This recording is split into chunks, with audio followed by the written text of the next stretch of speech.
Ladies and gentlemen, let's go. Let's go. We ain't got no time to waste. Let's go. Let's go. You are now listening to Jason Anderson, and you are in the zone. You're in the zone with Jason Anderson on Sports Radio 810 WHB. Chris, what do you do now? You got all the practice in. You got almost 2 days to wait for this. What's tomorrow look like for you? Rest, watch a little more film, see what else I can pick up, and eliminate all distractions. Take care. See y'all at Burrowhead Stadium. Burrow in trouble again, and he's sacked at the 22. Chris Jones, his first career playoff sack. I don't know who the hell they think they was calling this Burrowhead. Burrow, deep drop, moves to his right. Burrow in trouble. Burrow is sacked at the 21. Could not break away from Frank Clark. So ever, and I'm looking at the camera when I say this, disrespect Arrowhead. I don't care how many times you done beat us. Don't ever disrespect Arrowhead Stadium. And G-E-H-A! Burrow looking to his right. Burrow in trouble, and he is sacked by Chris Jones. So I put it all on the line, and we got to the range, and we're at Arrowhead now, and we're in the AFC Championship again. It is still called Arrowhead, last time I checked, right? Yeah, I don't know. Is this thing still called Arrowhead? What does it sound like out there? Buckner, snap, placement, Buckner's kick. He's got it! Hey, I got some wise words for that Cincinnati mayor. Know your role and shut your mouth, you jabroni! You're in the zone on Sports Radio 810 WHB.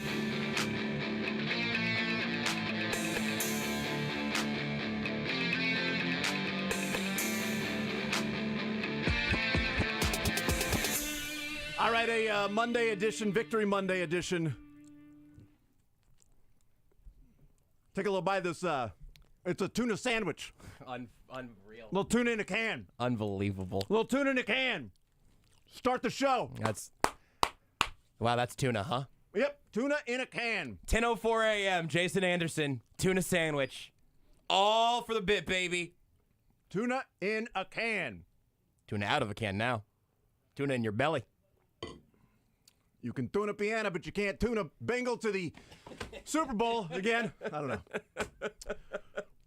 I wasn't up nearly as late as you were, Josh, or Steven, or Todd, or those guys. But it was a late night for a lot of people. Sure was.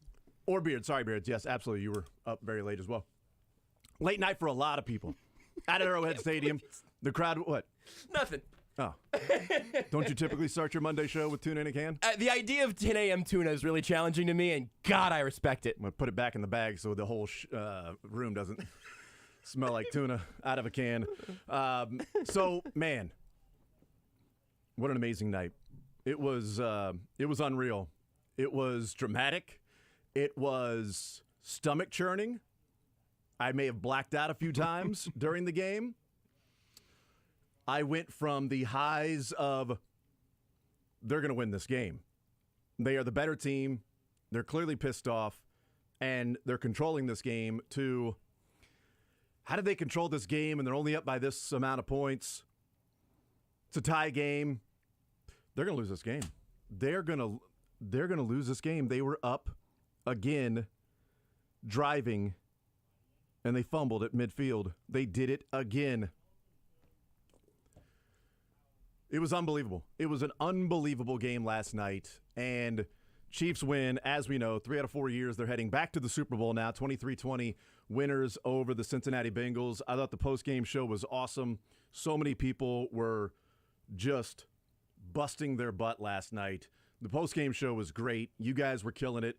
Steven, Todd, killing it last night, and it was a lot of fun to hear that sound, because what that was last night, that was a year in the making of pent-up frustration, annoyance, some aggression, bleep talking for 365 days, including another game in which you played and lost that game, and some more bleep talking. And then the bleep talking this week. And that was just an exorcising of demons for a lot of people. The fans at Arrowhead Stadium, the fans of the Chiefs, Chiefs players, obviously, the mayor, Q. I mean, there was a lot that happened this week and a lot that happened in the last year.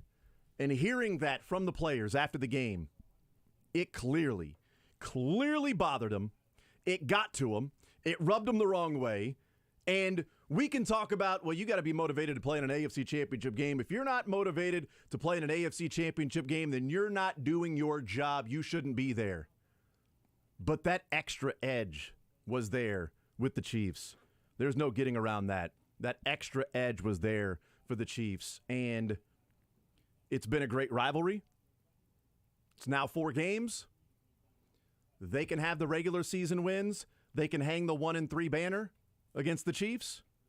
That they're still 1-3 against, or 3-1 against the Chiefs. Mm-hmm.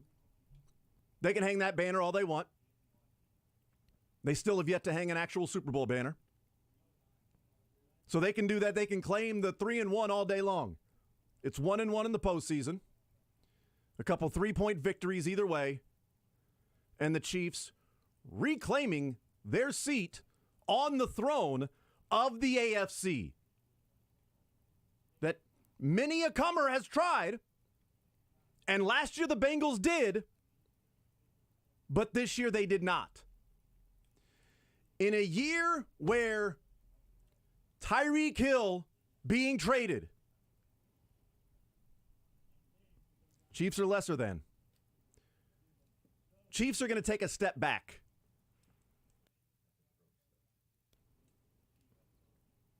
The Tyreek Hill trade is a mistake. Shut your mouth, you jabroni! The Chargers are probably going to win the division, or the Broncos, but the Chiefs aren't going to be able to do it this year because this is a little bit of a step back, and they got so many rookies, and now they got to figure out how to win with Patrick Mahomes. Good luck. Shut your mouth, you jabroni! Making all that money in the salary cap. How you going to do it? Probably not going to do it. Big step back. Shut your mouth, you jabroni! The Bills are the team to beat. Obviously, they're the betting favorite. This is their year.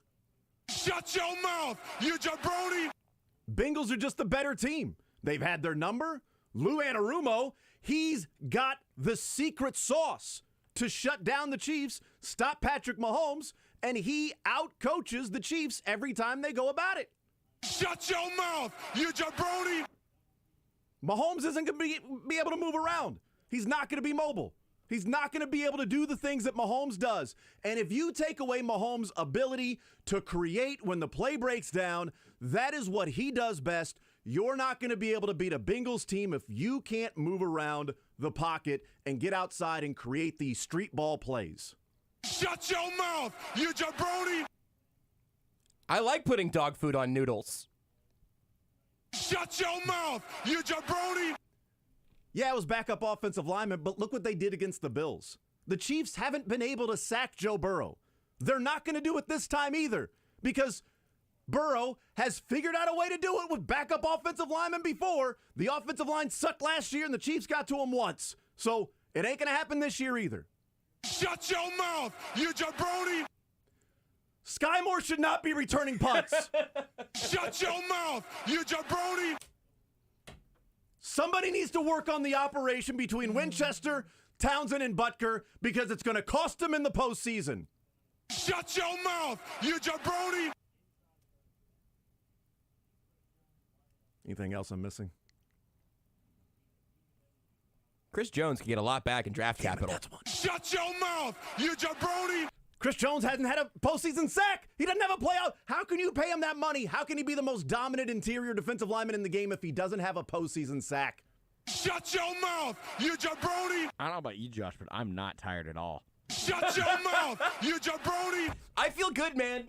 I got post-game energy still at 10 a.m. I didn't know this was going to happen. You stood for the entire show. I did. I'm still feeding off the energy of that. I might stand for the zone for 4 hours. Let's go. I was feeding off some tuna in a can just a little bit ago, so we're all feeding. We're all feeding You right now. starting this show with a ravenous bite of tuna sandwich, the second wind I needed. I am amped because of what you just did to your body at 10 in the morning to make a point about tuna that originated from a can. Tex says, chewing tuna on the air. Shut your mouth, you jabroni! Yeah, that's probably right. That's probably there's the appropriate one. There's the actual appropriate one. All right, 913-912-4810. That's the text line. 913-381-810 is the phone number to be a part of the show. Frank Clark contract was a bust. Shut your mouth, you jabroni! Don't ask Josh about that one, though. Whoa, hey. I am ready to move on from MVS. He hasn't had it. They don't have the relationship. And you know what? They probably should just cut him at the end of this year, save the $7 million, and put that somewhere else because he hasn't been, the juice has not been worth the squeeze with MVS. Shut your mouth, you jabroni!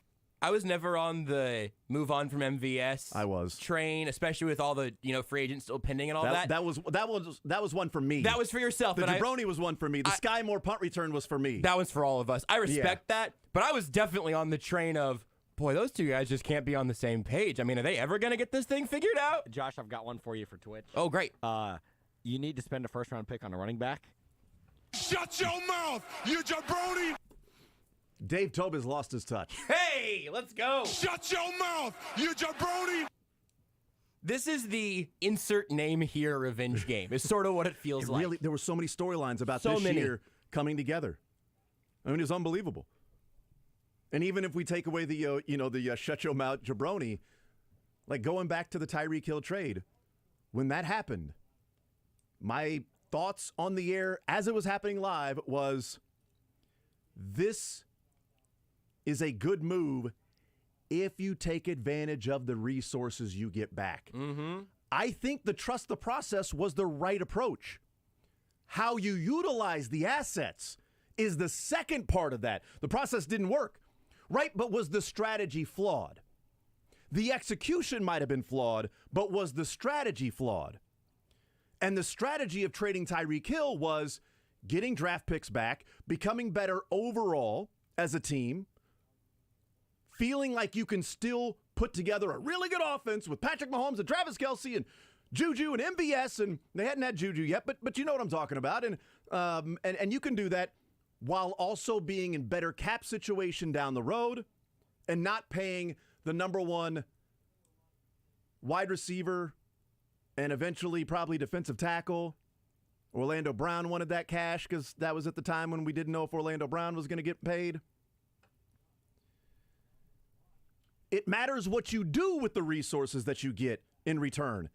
And so all the way back to the Tyreek Hill trade of this is a step back and a regroup year. They may not make the Super Bowl. Probably aren't going to be hosting the AFC Championship game. In fact, when I picked the Bills to win it, I said, this is the year we'll see Patrick Mahomes go on the road in the postseason for the first time. I think we'll finally see a Patrick Mahomes road game.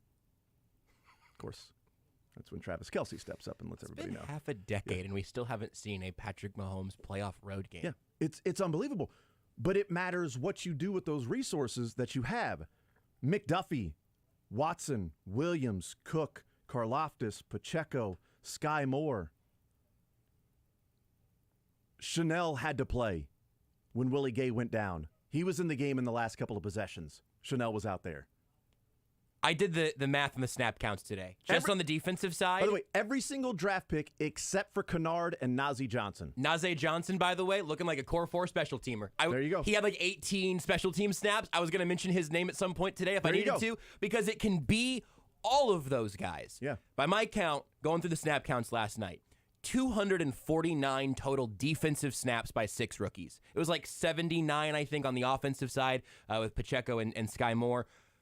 249 rookie snaps on the defense with all 3. We talked about this last week. Say, you know what, at least Joshua Williams isn't going to be forced to play as much as he was in that last matchup because Jalen Watson's been excellent and is healthier. And you got L'Jarius Sneed. L'Jarius Sneed disappears, and you are playing 3 rookie cornerbacks almost the entirety of the game against the best receiving core in football. 1 touchdown to T. Higgins. That's it. Unbelievable performance from the rookie class, from the coaches who developed them, from the scouting and GM and everyone who brought those guys in. That's trust the process. And that is a hell of a process. Because we saw it with a few weeks left in the regular season. The defense started looking more aggressive. They started swarming to the football. They didn't look like rookies anymore. It came together at the perfect time. Tex says, shut your mouth. That is obnoxious. Please stop. Shut your mouth, you jabroni! You were asking for that, Texter. Come on. I mean, you had to see that one coming, right? You didn't. You put that on a tee. Yeah, I was right there. I mean, I'm not 4, okay? I'm not going to just swing and hit the tee, all right? I can make contact there. I'll make some contact.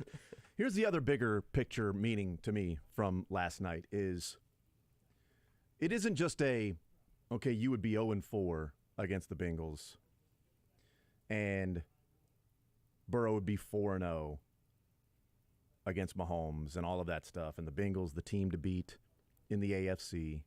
Burrow, the best quarterback in the NFL, now the face of the NFL, whatever it might be. It's also a mental thing to me of you were going up against a team that no doubt is your peer. On that field is your peer and has proven it as your peer. And to come through and win the game and head back to the Super Bowl while reclaiming superiority, it goes a long way into next year and the year after that. Because, I mean, I think there are people that may not pay much attention to the cap, which is fine. But I had somebody, I have a nice mixture of people from, Kentucky and people from here, and a lot of Kentucky people, Cincinnati Bengals fans. So there were a lot of Bengals fans that were crying in my mentions about the refs and blaming the refs for, hey, by the way, Beards, one more of those. The only reason the Chiefs won was because of the refs. Shut your mouth, you jabroni! Thank you. I mean, that one's true. Everybody knows that. That one is true. There were 2 holds on that play when Mahomes ran down the sideline. So 3 things. Call either of those 2 holds, and I'm pretty sure you can't really call that personal foul because it's that late in the game. And so even though he was 2 steps out of bounds and he still chucked him, I don't think you can do that. But there were definitely 2 holds on that play. Right, sure. Now, mind you, every offensive lineman I've seen and offensive line coaches and those that train offensive linemen have all said neither of those were actually holds. But Joe Bengals Burrows your dad 175 says it's a hold, so I'm assuming it's got to be a hold then. And the referees are the reason the Chiefs ended up winning that game. But you get back to the Super Bowl. And I have, somebody that says, I hope you enjoy it because Mahomes' salary kicks in next year and the Bengals still have a couple of years of a cheap Burrow. And I said, au contraire. Mahomes is already 37 against the cap this year. Yeah. And the Bengals are the ones that have to eventually figure out how to do it with an expensive quarterback. The Chiefs have done it. They're doing it with an expensive quarterback. The Eagles have a rookie quarterback. The Bengals, or rookie contract quarterback. The Bengals have a rookie contract quarterback. The Chiefs do not. The 49ers, while they had Jimmy G, they have Lance and Purdy as rookie quarterback contracts. Mahomes, almost $40 million against the cap. And yeah, he goes up to 46. But they're still $12 million under the cap. They haven't restructured Chris Jones yet and extended him. I don't know what they're going to do with Frank Clark. There's definitely going to be a restructure of some point with Frank Clark. They have to sign a left tackle, whether that's Orlando Brown. Some things have to be done. But they ain't sitting like the Bills. Correct. Or the Chargers. That's right now. And they aren't the ones that have to figure out in a couple of years, who do we keep and who do we trade and who do we let walk? Can they keep Chase, T. Higgins, Bates, Bell, Hendrickson, Eli? Sorry about that. DJ Reader, BJ Hill, Lyle Collins, Jonah Williams, Alex Kappa. They have to make decisions. That was the importance of last night's game is in a year where the Bengals were a damn good team. That's the best team. And I'll throw the Patriots of 18 in there. The Bengals that they beat last night is the best team Patrick Mahomes and the Chiefs have played in the playoffs.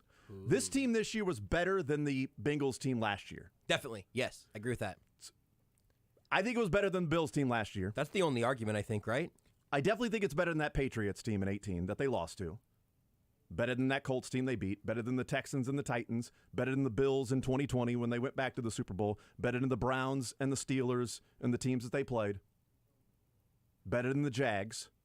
So the only argument would be Bills last year. Yeah. It'd be the only argument. Hey, Difference is peers. We're talking about peers. Difference is the Bills hadn't done it on the field at Arrowhead in the postseason to celebrate on the stage with the confetti, holding Lamar Hunt Trophy in their stadium thinking we're the best team on this field.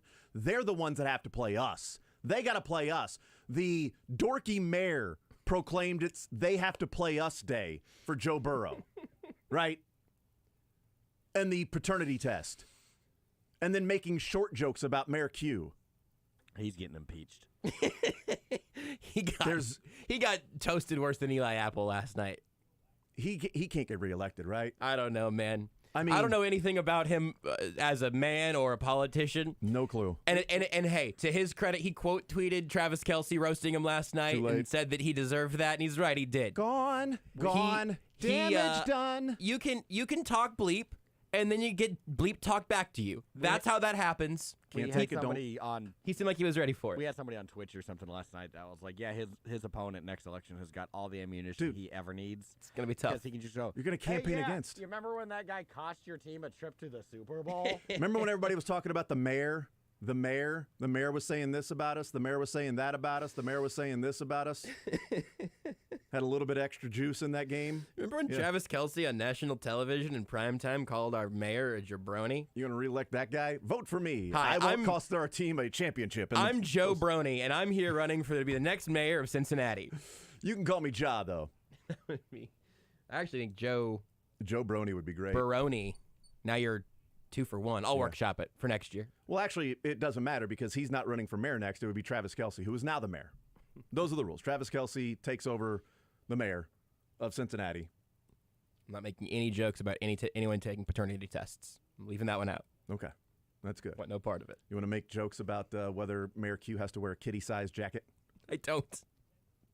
What an idiot, man. I really don't. Mayor Q said no thank you to the chili. Well, he's got a sensitive stomach.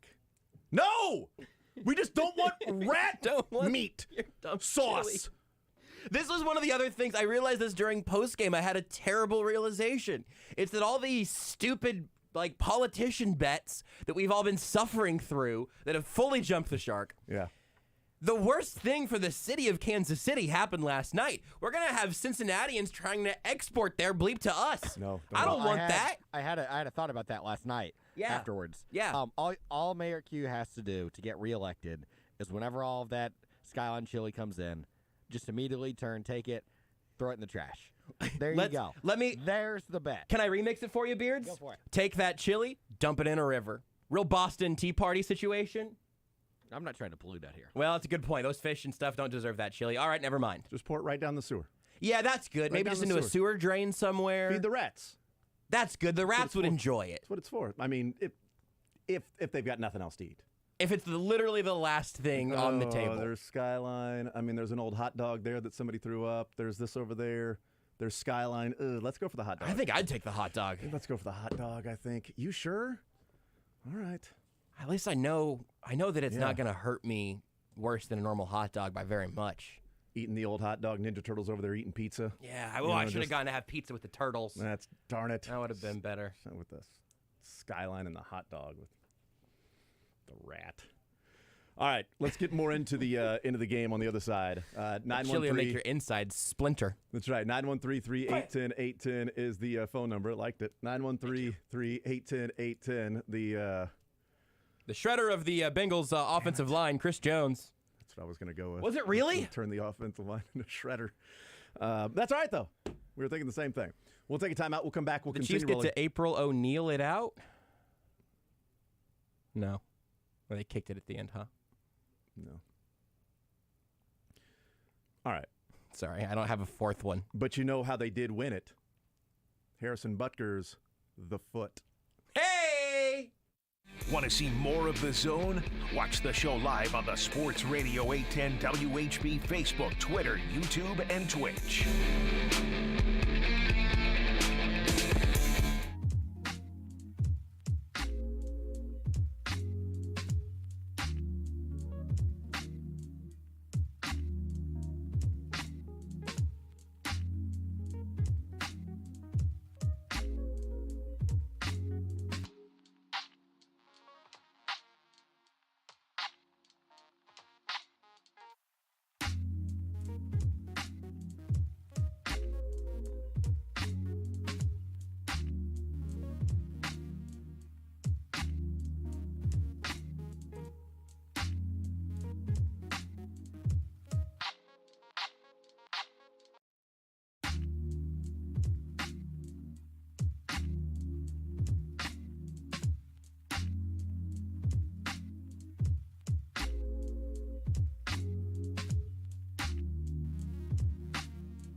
You're in the zone with Jason Anderson. I think it's just the Kansas City barbecue just leaking through my pores. Makes me a little slippery out there. On Sports Radio 810 WHB.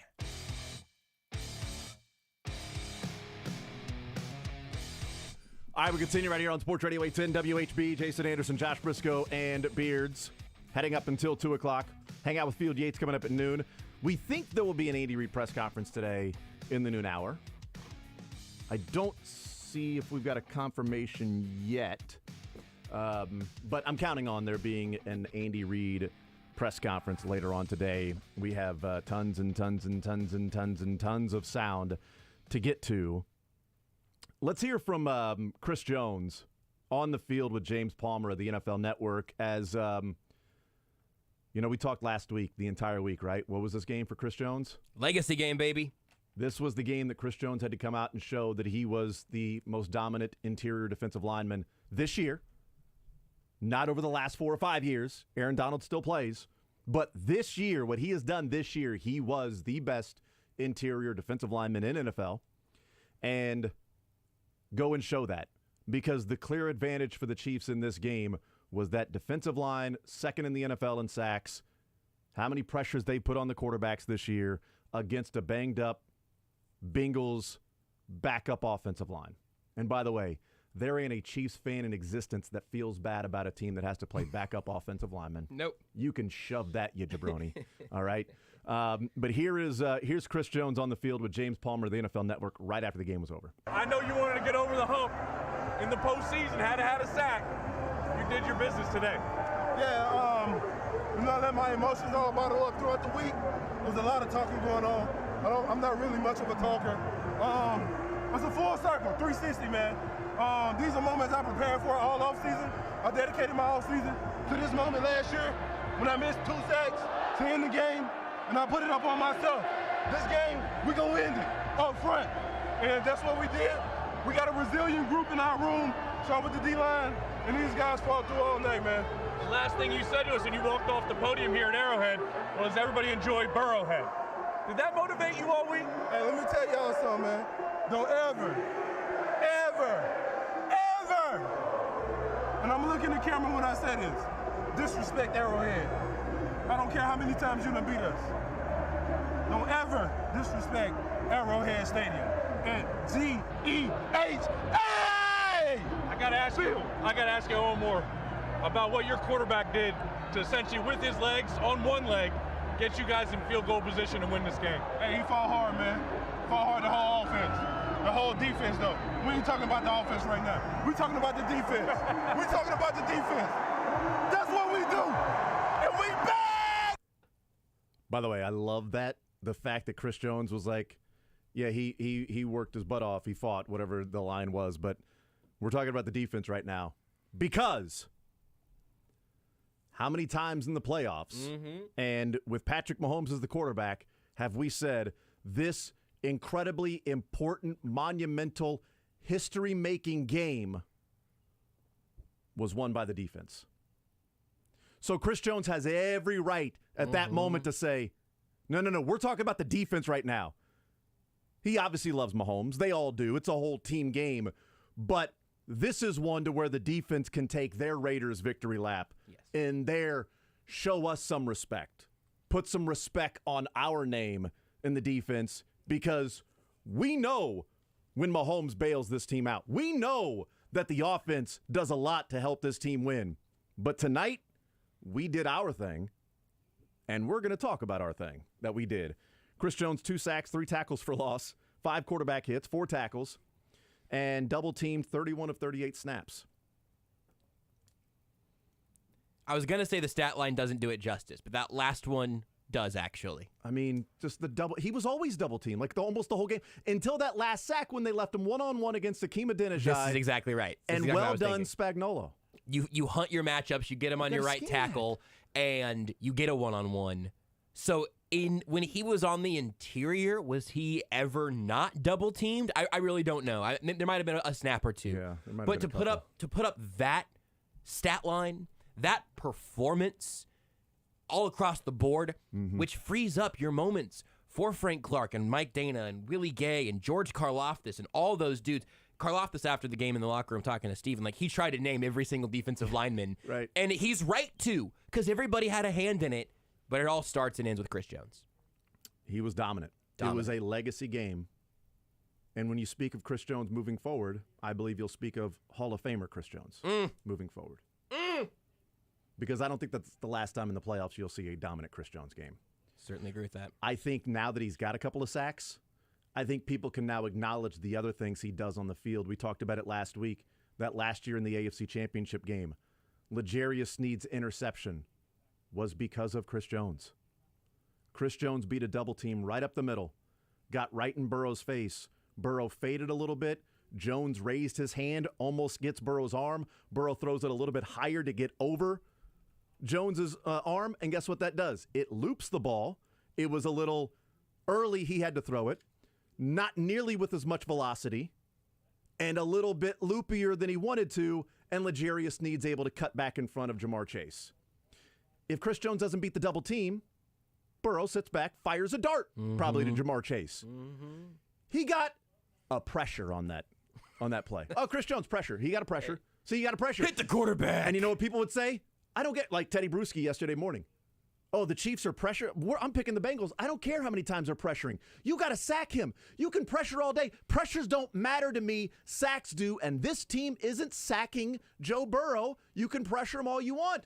Okay, well, pressure don't matter. It mattered on that play when he got an interception last year. It's a really foolish thing to say. Now that we can see that Jones had the 2 sacks, as dominant as he was, beating the double team on that last throw before half to make Burrow throw it earlier than maybe he would want to, and they end up kicking a field goal instead of getting a touchdown. I think you can look and acknowledge and appreciate the other things he does on the field besides just the counting stats of, he doesn't have a playoff sack. Okay, he's got 2 now. Is that going to be the next storyline? He only has 2 playoff sacks. That's right. Like, let's stop with that. Let's stop with that right now. He was dominant in the game. He's been dominant in a lot of games, and he shouldn't be known as the guy that Joe Burrow slipped out of a couple of tackles or sacks from him last year. I think you're 100% right. I think that's a really good way of looking at it. I don't know if you want to hear the clip of Chris Jones talking about not really like hunting for that, because I believe him when he says all of this, but also I think you're really onto something when you say that him having this performance with actual sacks in an AFC Championship game gives everybody else some permission to talk about him being the dominant force that he is with no couching it. Some of us have been here for a little while. Some of us have been trying to tell the people. But in this game, it becomes undeniable. Exactly. Beards, noted Chris Jones hater. Yes. I've often said this. Like me after the Super Bowl, that people weren't talking about Chris Jones. We didn't have a sack. Are you kidding me? Did you see what he did in the fourth quarter? It's batted the ball down, created the hit by Ben Neiman that was an incomplete pass that would have been a 20-yard gain to George Kittle on the outside, or Debo, whoever it was. The Frank Clark sack at the end was because Chris Jones took the guard and Frank Clark's the left tackle out that was guarding Frank Clark, which sprung him. Like he doesn't get credit for some of those things, but whether it was chosen ignorance or genuine ignorance, it was always ignorance, and now there's no room for that anymore, which is a beautiful thing. Absolutely. Let's hear Chris Jones about the playoff sack monkey off his back. There's been a lot made by you guys. Y'all make it bigger than what it is. I really personally do not care about stats in the playoffs. My job is to make sure that I play hard, play physical, set a different style out of the line of scrimmage, and make my teammates around me make plays. And whether it's taking a double team the whole game, or whether it's getting a one-on-one and winning. I think you guys actually blew it out of proportion. It don't really matter to me, but I'm fortunate that you guys can have another story. Chris Jones finally got a sack, Did Chris enter your mind at all when you got it? No. I knew it entered you guys' mind, like Chris Jones finally got it. That wasn't a goal for me, okay? I just want you guys to know, but you guys, I understand the logic of it. 11 games, no sacks, so I get it. It makes me mad that there are Chiefs fans anywhere in the kingdom who don't adore Chris Jones. Like, it really bothers me. Because if you hear that and you don't think that's genuine, even if you don't think that's real, which I do, if you don't think that's real, that is a guy being the world's best possible teammate after the game that he destroyed on defense, saying, look, man, I haven't been out here Imagine if the inverse was true. Imagine if a report came out that he's really been in Spags' ear saying, "Hey, get me on the edge more often. I gotta get more sacks. I gotta get some playoff sacks. I gotta pad my stat sheet." Man, if we heard about that, people would, somewhat rightfully, lose their bleep. I'm like, what are you talking about? You're out here sack hunting? We're trying to win a Super Bowl. Chris Jones is the straw that stirs the drink. He's the foundation. He's everything that you want, all of the superlatives you could attach to him.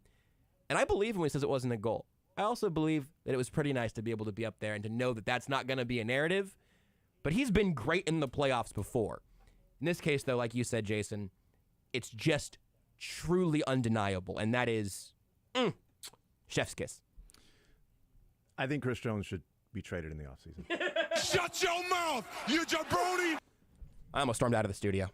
Let's bring in Scott, who's been waiting patiently. We'll get to your phone calls, 913-381-810-810. I know people have been waiting to join the show. I can't see the phones from over here. I forget that there are people on the phones. Absolutely, they are. I'll shut up. Scott, no. I've talked a lot, sound. Jason. I've been talking, man. Did you do a show last night? I did. Okay. I did. I made a throat coat tea in the first commercial break last night. People want to hear you. Scott, go right ahead leading us off. What's on your mind? Hey, fellas. I've got a little bit of a comment, and then I want to offer some praise to a couple people within the Chiefs organization that I've been pretty hard on the last few years. But so going into the playoffs, I wanted Cincinnati over Buffalo just because I felt like Cincinnati had been extremely lucky, and I think you kind of pointed to this. I remember you talking with Cynthia Freeland about the odds of having double-digit leads, and the win percentages being in the 80s or whatever 3 different times and losing all 3 games. So I felt like some of that luck was going to boomerang back to us, regression to the mean, whatever you want to call it, just because we are a good football team. And so is boy, after the ball slipped out of Mahomes' hand when we were literally – I don't think we could have put the nail in the coffin, but we were marching to really put a stranglehold on that game. Even a field goal, they go up 2 scores in the fourth quarter. Yeah, and the ball just slips out of his hand for no reason. I was just like, my goodness, here we go again. Yep. So I was feeling pretty foolish sitting up in Section 341 around a cadre of Bengals fans. But anyway, all's well that ends well. We did get a couple breaks at the end there, and I, for one, am looking very much forward to the refs giving us all kind of kisses that we want from here on because, you know what? I don't care. As you would say, shut your mouth, jabroni. But anyway, I do want to give praise to 2 people that I've been critical of. Dave Tobe, number 1, dude. I mean, you let them hang last night. I mean, 3 huge field goals. You got whatever problems fixed. I mean, I know he didn't want to put Skyy Moore back out there, but, whether it was blind luck or, the fact that they've been working at practice or whatever, I mean, he had a huge play. I mean, probably special teams-wise, a play that rivals, almost any great special teams play in Chiefs history. Maybe the Keith Cash block punt in '93 in the Pittsburgh game is awesome. One equal. And then the other guy that I want to give praise to that I've been critical of, for how he handled the Justin Houston situation and not knowing all the details, kind of how he handled Eric Berry and everything, was Rick Burkholder. I didn't think he was a great trainer, but man, whatever Mr. Miyagi magic he pulled this week to get Mahomes and Kelsey ready to go, that dude deserves a lot of praise. And hey, we're back in the Super Bowl. So that's all I got, fellas. Thank you, man. Scott, I appreciate the phone call, man. 913-381-810-810. We'll take a break. We'll come back. I do want to hear from Skyy Moore. An awesome interview with Stephen St. John in the locker room after the game. I thought I was rooting for Buffalo because I thought it was a better matchup for the Chiefs. But you know what? You're going to have to play good teams to go to the Super Bowl. And they knock off the Bengals. And yet another game in the third quarter with 2 minutes to play last night, the Chiefs had an 86.6% chance of winning. Had they lost that game, it would have been, what do you got to do? What do you got to do? These damn statistical probabilities, you can just rip them up, throw them in the fireplace. I mean, they're dumb. But they do win that one. And guess what? 86.6% chance to win. They won. We'll take a timeout. We'll come back. We'll continue rolling with your phone calls, texts, sound. Heading up until 2 o'clock. Field Yates at noon. We believe we'll hear from Andy Reid today. McShafer, more Zone next.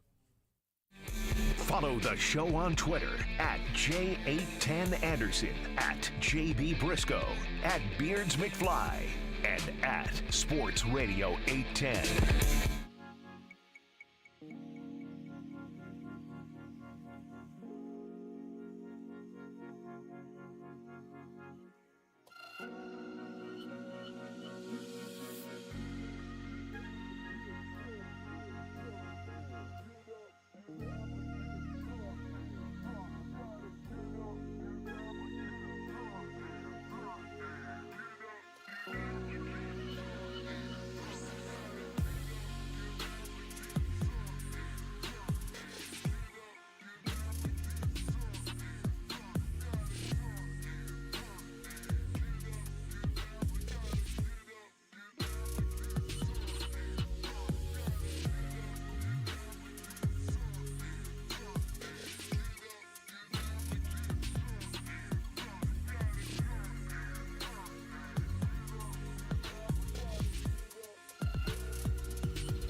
The Zone with Jason Anderson. That whole bit was stupid. Beards, remark that so we can hear how stupid that was again tomorrow. Weekdays from 10 to 2 on Sports Radio 810 WHB.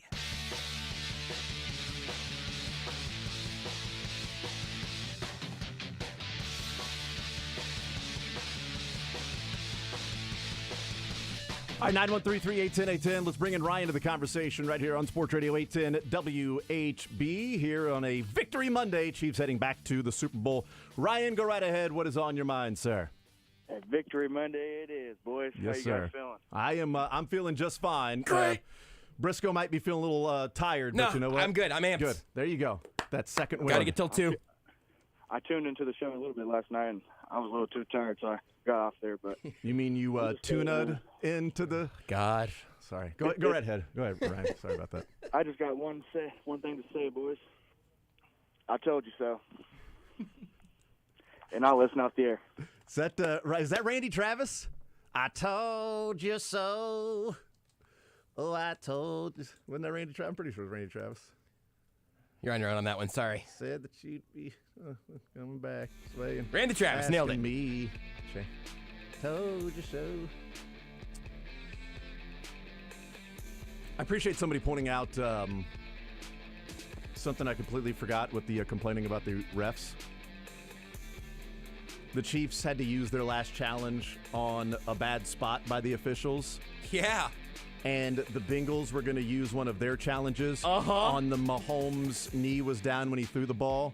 But the officials went ahead and just said, no, he was down without having to use the challenge, correcting it on the field instead of the challenge. So it saved a Bengals challenge while the Chiefs had to use their final challenge. Yep. Instead of just correcting it on the field. So they were totally out to get the Bengals. Everybody Chiefs knows. Never get the call. Everybody knows the NFL has always been against the Bengals. If there's one team that the NFL refuses to let off the hook, make sure those Bengals don't win. Hey, Kansas.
The Zone with Jason Anderson. Touch the sausage all you want, just not the beefcake. Weekdays from 10 to 2 on Sports Radio 810 WHB.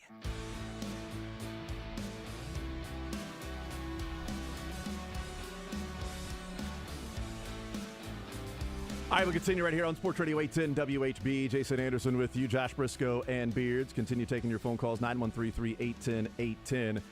I had mentioned in the previous segment that I wanted to play the Skyy Moore clip because I thought it is as compelling of sound from last night that there is. There's fun sound about the Burrowhead and go back home and jabroni and know your role and shut your mouth and all of that stuff is great.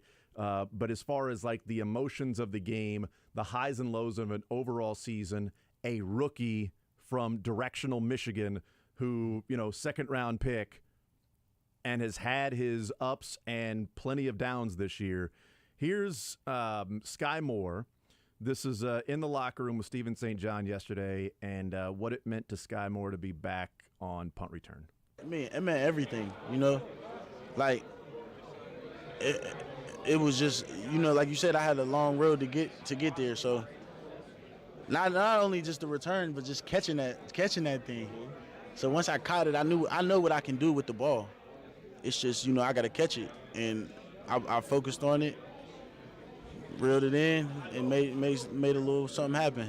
I mean, look, that's a storybook ending, at least to get to the Super Bowl. How difficult was it to regain your confidence and bounce back to where you could be in this position in this game tonight? It was everything. That confidence, I learned by being back there, the confidence is everything. If you think you're going to drop it, you might drop it. So when I went back there, I'm thinking like, yeah, I'm about to catch this. This got to get caught. I done dropped 3. So, being confident is the number one thing I think, and my teammates helped me. Dude right here, you know what I'm saying? He's telling me, you gonna catch it, you gonna make a play, and you know what I'm saying? There's power in words. And what's that mean to you? So, some coaches may not have given you that another chance that you had tonight. Right. For Dave Tobe and Andy Reid to believe in you and put you out there, what's that mean to you? It means everything. Everybody believed in me. Yeah, I didn't believe in myself at one point. I didn't want to be back there, but they kept putting me back there.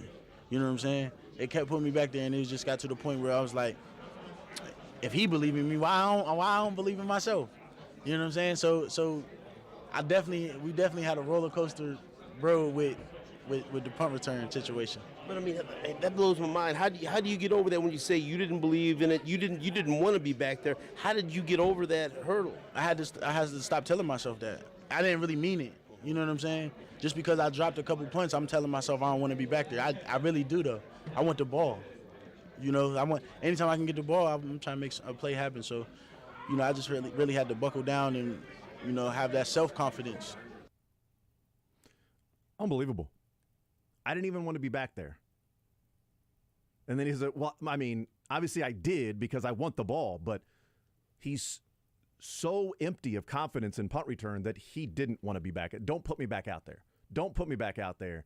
And then if these guys believe in me, why don't I believe in myself? That's the one for me, man. Like when we talk about a player making a mistake and them going straight back to them before there's even time for that to worm too deep in their brain, that's the payoff. Like that's the whole reason you do that sort of thing. And I tell you what also, and this is, I don't mean to cut a promo for like why the Colts just need to hire Eric Bieniemy and stop screwing around. That's a culture thing. Like to say, hey, I know if you're Skyy Moore, you went out there and made a mess of things on multiple occasions in less important games than this one.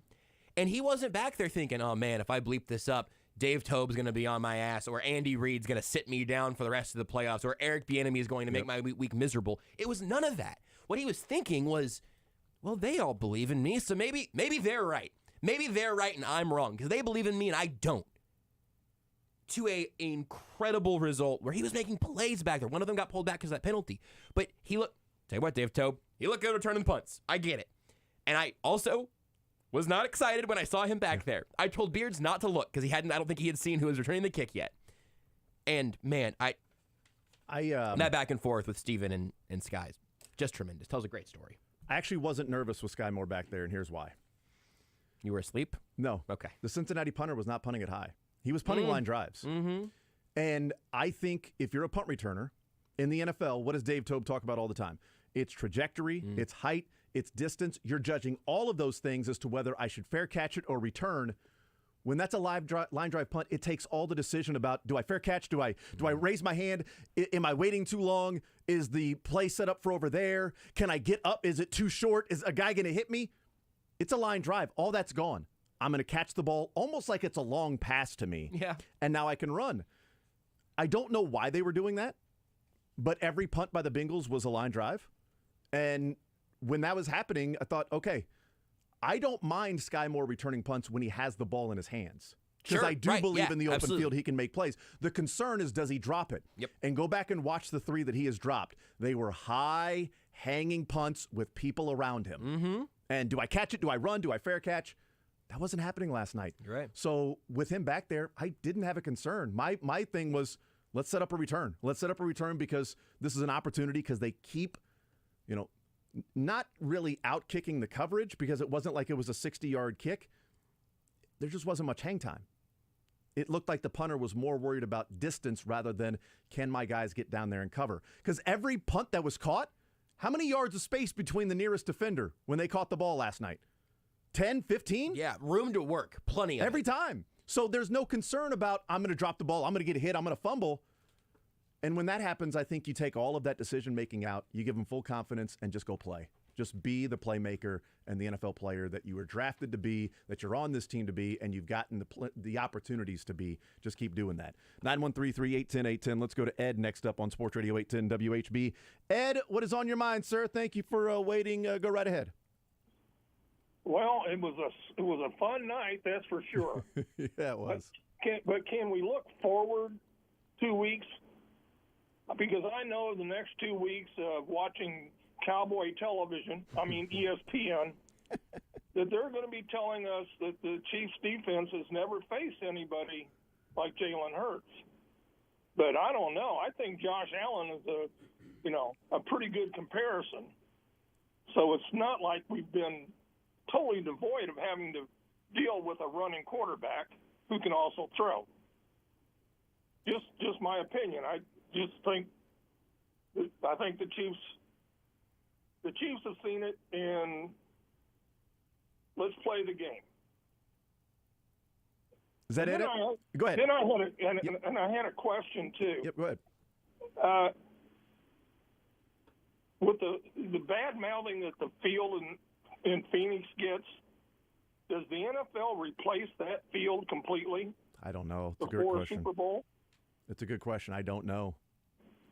I'd hope so, but Because I'm I'd not hate to sure. be sending out a quarterback with a high ankle sprain on that crap. Yeah. Yep. And you got a wide receiver with a knee injury in Juju, a wide receiver with an ankle injury in Kadarius Toney. You got some injured players for the Chiefs coming out of this game.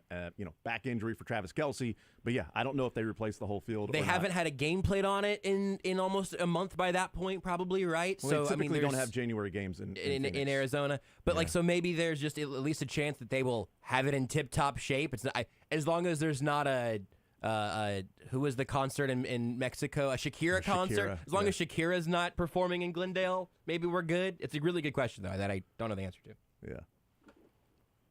Yeah. Ed, I appreciate the phone call, man. 913-381-810. And just like Shakira, the field in Phoenix, those divots don't lie. They don't, and they are everywhere. Sonny next up on Sports Radio 810 WHB. Sonny, go right ahead. What's on your mind, sir? Oh, well, happy Victory Monday there, fellas. We're going to the Super Bowl. Damn right. So I'll try to keep it short here. I was born in Jersey. I grew up in Northeast Philly until the time I was 12. I come from a family of diehard Eagles fans. But one of my first memories in life was seeing SportsCenter and seeing Derrick Thomas and Neil Smith. And my grandmother's in South Philly. She's 9th and Whitten, 11th and McKean, Big Charlie's Saloon. We always had to pass it, going to her house, and I would always see that Arrowhead. So when I moved out here in the 2000s and went to one game at Arrowhead Stadium, I fell in love, and this became my team, man. Wow. So for us going against the Eagles, it's bittersweet because me walking out of that stadium last night night, I had a whole bunch of 215 and 267 area codes blowing my phone up, talking that smack already. I bet. But what was really awesome for me is I got to take my 13-year-old son to the game. Awesome. We got to go to an AFC championship game. And, as I was talking to him on the way out of the stadium, I said, there's a lesson in this. You let your play do the talking on the field. Because we've seen what Cincinnati did all week and the Barrowhead and all that. And, Chris Jones had his little comment, whatever. He said, I'll see y'all at Barrowhead. But for the most part, everybody on this Chiefs team kept their mouth shut. They showed up, and now we're a championship football team. So that's just my 2 cents, man. I'm going to let everybody else enjoy this. We're going to the Super Bowl, baby. Sonny, awesome stuff, man. Awesome stuff. Really quickly, something that just jogged my memory there when he was saying everybody pretty much kept their mouth shut. You remember Willie Gay on Friday? Oh, yeah. And how scared everybody got? I know. Nothing from Willie Gay. How about that? Dude's from Philly, born in Philly, entire family Eagles fans. And somehow he's able to break off the tree and, plant his own roots and be a Chiefs fan. Get sucked into Arrowhead, man. It recodes you. It happens. And experiencing that with his 13-year-old son. That's awesome. Imagine how cool it would have been if it was in Atlanta, though, instead. I mean, come on. Totally. Really. A lot of people around Georgia that, could go would have been such a cool and environment. enjoy that, at 50-50, fights in the stands, things like that. That would be awesome. That'd be really cool. That'd be really cool. But those are the moments, man. Those are the moments you don't forget. Your 13-year-old son's going to remember that forever, man. Absolutely. Going to remember that forever. I remember we had the call, was it Scott that said the biggest special teams play since that blocked punt by Keith Cash in the Steelers game in '93. I was there. I was there at that playoff game with Montana then hitting Tim Barnett for the tying touchdown and Nick Lowry kicking the field goal to win. And then they went to Houston the next week and then won that game and played the Bills in the AFC Championship game with Montana. I remember that game, but I remember even more when Barnett caught that ball, and I believe it was 4th down, caught that ball to tie it up with the touchdown. I remember just being picked up by random people, and I remember the smell of beer because it was being spilled everywhere because people just collectively cheered all at the same time, and beers going up in the air, falling on me. They'll never believe I wasn't drinking if I'm the one driving home. Dad, I know I'm 13, but still, it was an awesome moment, and I remember it vividly. Like it was yesterday. I remember that like it was yesterday. It's amazing, those moments. So awesome experience for Sonny and his son. And it's going to be an interesting couple of weeks for him and his family and friends, man. Let's bring in Phil to the conversation. 913-3810810. Phil, go right ahead. What's on your mind? Thanks, guys. I appreciate it. I found it interesting that before the game, at least on the NFL Network, they were just pointing out who had the edge in certain areas of the game. And, of course, they picked Burrow over Mahomes as far as having an edge there, which ended up performance-wise being wrong. They picked their running game against ours, which was pretty much a push, even though Pacheco made some great catches and caught, 6 balls for about 60 yards. He had 85 total yards in the game. So they obviously made the wide receivers for Cincinnati an edge, and yet I would guess everyone would consider that MVS had the best game of all receivers out there. And then, of course, they picked Cincinnati's defense as having an edge, which was pretty much absurd when you look at the raw numbers and the Chiefs' ability to rush the quarterback. And, of course, our defense pretty much won the game. The only thing they gave us an edge on was special teams, and obviously the one special teams play won the game.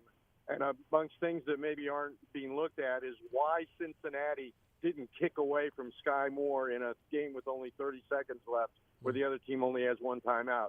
What are you doing kicking to him in the first place? Right down the middle. Yeah.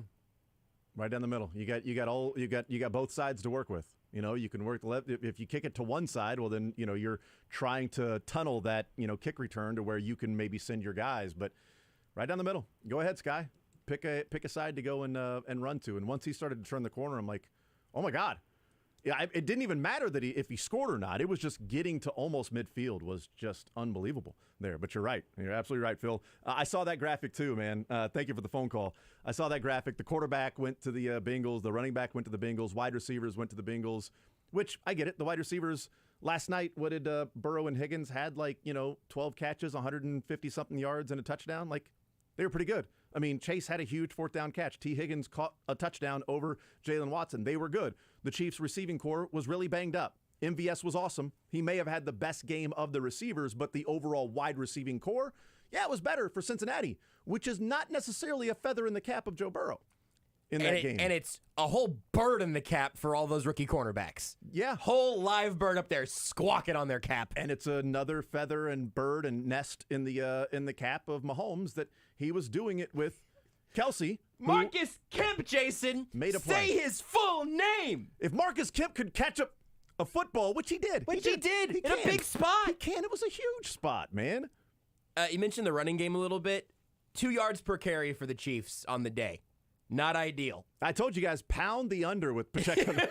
Hey, you know what? I may have lost a decent amount of money last night on that game, but I didn't care. Yeah, I did pretty good, but that Pacheco rushing over did not help me out. Andrew Wiley's hold cost me about $100. Oh, you had that parlay. I had the Miles Sanders, Isaiah Pacheco first touchdown score parlay, which would have paid me about $100. I was so happy. Like, it's coming back. I'm like, you dirty dog. Well, look, I mean, you can't. There are kids watching that. You can't. Andrew Wiley holding. Was that the hold, not the taunt. Sorry, no, you're right. No, that was the. Oh no, I remember the hold. That was agreed. Well. No, I mean... No, it was BS. That was where clearly the officials were out to get the Chiefs. They were rooting for the Bengals.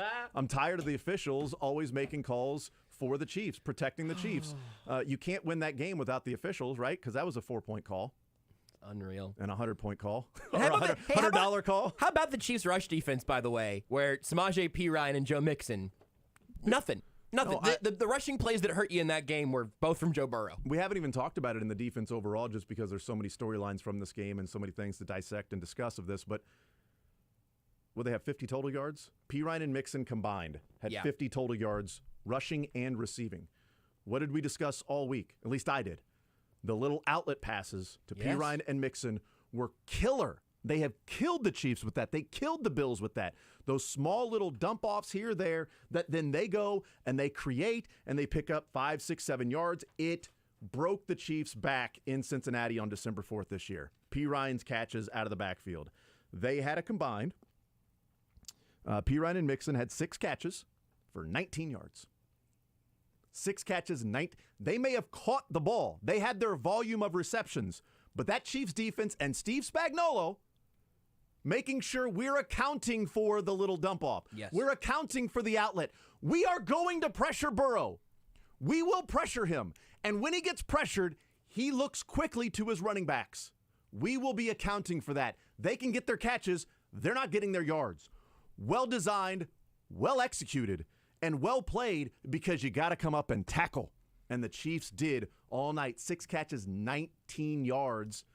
Difference in the game. They put up 20 points. We talked about it all week, and Spags had something for them, and the Chiefs players went out and executed and tackled. I saw something on the first play from scrimmage that I just don't know for sure that I've ever seen before. Jamar Chase got tackled by the first guy. Yeah. First play of the game, screen to Jamar Chase. Trent McDuffie slips off a block, hits Jamar Chase, and brings him down for about a 3-yard gain. That never happens. We talked about that last week. I've been trying to focus in and hone in on what the Chiefs' defenses look like with that specific ability to tackle and bring the guy down either on their own the first time or to hold him up and then swarm. They did it to a team that's been feasting on that for the entire time this core's been together. It's the running backs in the flats. It's the little dump-offs when Burrow gets pressured. It's the short stuff to Chase that he can create after the catch because he's impossible to bring down. Yep. And they were just doing it. Just like it's a part of their DNA, which it really has been now for, I think, 5 games. Yeah, and to think that, like, you know, the Chiefs played like this perfect game or whatever, which I don't even know that I've seen that, but just like the thought of like, well, the Chiefs could have played much better than they did last night. And if they lost that game, there would be lamenting of the opportunities given away. The first 5 minutes of the game, there were 2 drops by the Chiefs. Trent McDuffie interception and Kadarius Toney touchdown. You don't win against teams like the Bengals if you do that. They did. They got away with it. But you don't win the Super Bowl by doing that, by dropping a touchdown that's in your hands. That was a great throw by Patrick Mahomes. And by dropping an interception that McDuffie catches. He should catch that ball. Plain and simple. He's a rookie. We know that. He was there. He knocked it down. He got his eyes over really, really late, so I don't know that he knew the ball was there until it was about a foot from his face, but also it's catchable. Yep. Watson caught it. Thank goodness. Williams caught it. God, that play. Cook was just a little bit early. I think I said like 45 times on postgame last night, Beards. I realized later on, I think I said Cook to Watson about 55 times, even despite knowing both those dudes had a pick. That play was maniacal, man. Yeah. Brian Cook was, whew. And while also, Brian Cook, big mistakes, penalties earlier in the game. In a huge spot, late, makes the play. Just redemption all over the place, man. And also 3rd and 3, throw it deep into double coverage, and you underthrow him. Yep. I mean, Burrow get knocked for that? Is that a negative for Burrow, or is that just, his offensive line wasn't that good? I don't know. Does Burrow get knocked for having the ball twice in a tie game in the fourth quarter in the AFC Championship game? Having the ball twice and picking up a total of 3 first downs? Picking up a total of 40 yards on his offense? Having the ball twice, tied 20 in the fourth quarter? 40 total yards, 3 first downs, and an interception thrown? 4 of 7, 41 yards? A 34 quarterback rating in those 2 possessions? Does he get knocked for that? Or what can you do? You only have Jamar Chase and T. Higgins. Joe Burrow. Still no fourth quarter postseason touchdowns. Tyler Boyd was hurt, so what's he supposed to do? What, you want Marcus Kemp to catch up football? Yeah. I mean, you lose Tyler Boyd. How can you expect a quarterback to go out there with just Jamar Chase and T. Higgins? I mean, Mahomes had all these weapons like Kelsey and MVS and Skyy Moore. He had Marcus Kemp. He had Jody Fortson running in motion. Did you see that? Yes, I saw that. It was like there was a horse running a motion in the backfield. Jody Fortson is the motion guy. Is this preseason game 3? It really was incredible. Fourth quarter of preseason game 3. It was unreal, dude. And if you go back to last year in the Super Bowl, when the Bengals were up 20-13, the next 5 possessions for the Bengals, they had a total of 4 first downs in those 5 possessions. No points. That means tied at 20 with 2 possessions in the fourth quarter, and in the Super Bowl with a 7-point lead and 5 possessions the rest of the game, a total of 7 first downs and 100 yards of offense and a 49 quarterback rating, 103 passing yards and an interception for Joe Burrow in those 7 drives. Anybody going to talk about that? Hell no. Hell no. Get the bleep out of here with who's the best quarterback in the NFL. Shove it in your pie hole, you jabronis. Steve Spagnuolo, lifetime contract?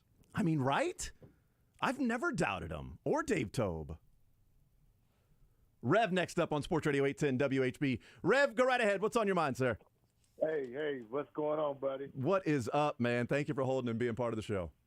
Oh, man, listen, man, I'm retired, man, and I like to, from working a job, and I like to listen to you guys, man. You guys make my day. I just wanted to say thank you.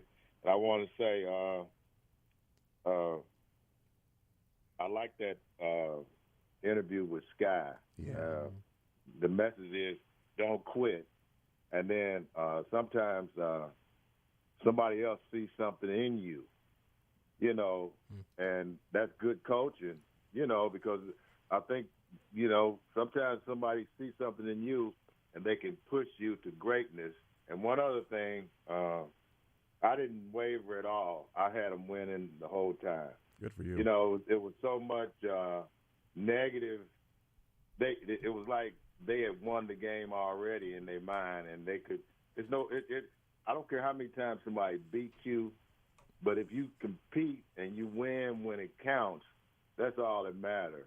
No doubt they're a good team, but I think the media and the commentators kind of push it up there because, mind you, they went to the Super Bowl, but they haven't won yet, and they were smoking cigars like they had a championship. Yep. And one more thing about Mahomes. When Mahomes dropped that ball or whatever happened, I saw it in Mahomes, and I thought the whole time the way he was walking around looking, he's a competitor. Mm-hmm. A lot of people need to realize once he makes mistakes like that, he's going to go try to do it again to try to get bail out. So I'll listen off the air, man. Thank you guys, man. Go Chiefs. Rev, I appreciate it, man. 913-381-0810. Good stuff there. And a great point on, we talked about Skyy Moore, that there's a message in there to believe and trust and, keep working, and the good coaching. And that's something we haven't talked about yet because there's 1,000 more things that we haven't talked about yet. But when we discuss the rookies, it's like, hey, Brett Veach, well done. Yes, but. Or I should say yes, and. Yes, and, absolutely. Yes, and. Dave Merritt, Blameyer, Cullen. Who am I missing? Anybody? Delicio's the safeties coach now. Right, Dave Merritt being I think he's all defensive backs. Right. And it's not new at the defensive backfield either, man. They've been doing this. It was Tarvarius Ward and then Rashad Fenton and then L'Jarius Sneed. I told a story on Postgame last night. It was, I can't remember if it was the first year Spags was here, but it was like a rookie OTAs that I was out there, real small practice, and I saw one of the, I might have been Sneed, which I don't remember how the timeline of all this adds up, but it was a rookie corner off on the side working with the coach, and the drills were still happening on the field. I just thought it was interesting, the one-on-one. So I looked over there for a little bit. I was trying to figure out who the coach was talking to him. It was far enough away. I kind of squinted for a little bit and went, oh, that's Spags. He loves it.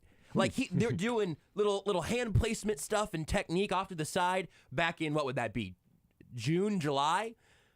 This is what this coaching staff does. They've repeated it. It's an incredible cheat code from a team building perspective, and they just keep doing it. It is a testament to the scouting and the GMs and to the coaching and to the players. Yep, absolutely. It is a tremendous story. Yep, and they kept going to those rookies, Watson and Williams, and yep. It's going to pay off in the end. And Dave Tobe with the rookies on the special teams unit and Skyy Moore back there. And, didn't want to see Skyy Moore again after the Rams game. And you didn't until, did he return one since then? I don't really remember. But I know last night that was concerning when it was like Skyy Moore was back there. But I'd already talked about that the punting for the Bengals was not putting much air underneath the football. It was a lot of line drives. But I had noted this as well last night that on that last play in the kickoff, when Irwin threw it over to Taylor, and then Taylor was trying to make a move and then gets caught, and then the ball eventually comes out, but the whistle's blowing. There's 4 players over there making that tackle. Jalen Watson, Joshua Williams, Brian Cook, Jack Cochran. Those were the 4 players on that side of the field that read it and then came up and made the hit and didn't allow we're going to overreact and we'll come over here and throws it back. They were standing on that side waiting. And so while the ball was in the air, Cochran's running straight forward. I believe it might have been Williams or Watson. It was one of those two running straight forward. They sort of wrap him up, and then coming in to help is Cook and then and Watson or Williams. And then the ball comes out. Marcus Kemp ends up catching the ball when it flies up in the air, but they had already blown the whistle. Those were the 4 guys surrounding Taylor and not letting him lateral or get away. It was Joshua Williams, Jalen Watson, Brian Cook, and Jack Cochran, a 2nd, 4th, 7th, and undrafted free agent in the draft this year. In some ways, it would be pretty easy for us to do a show quite a bit like this one after the Chiefs were eliminated in the playoffs yesterday or a week ago or at the end of a weird regular season. We could be excited specifically about the defense for all of the names that we've been talking about. And we're talking about all of these rookies making huge plays to help the Chiefs punch their ticket back to the Super Bowl. It's unbelievable. Unbelievable. We'll take a timeout. We'll come back. We'll continue more Zone next. Take the show with you by listening live on 810WHB.com, in the 810 mobile app, or by subscribing to The Zone wherever you get your podcasts.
The Zone with Jason Anderson. You might not be able to tell by the quality of the radio show, but I'm great. Weekdays from 10 to 2 on Sports Radio 810 WHB.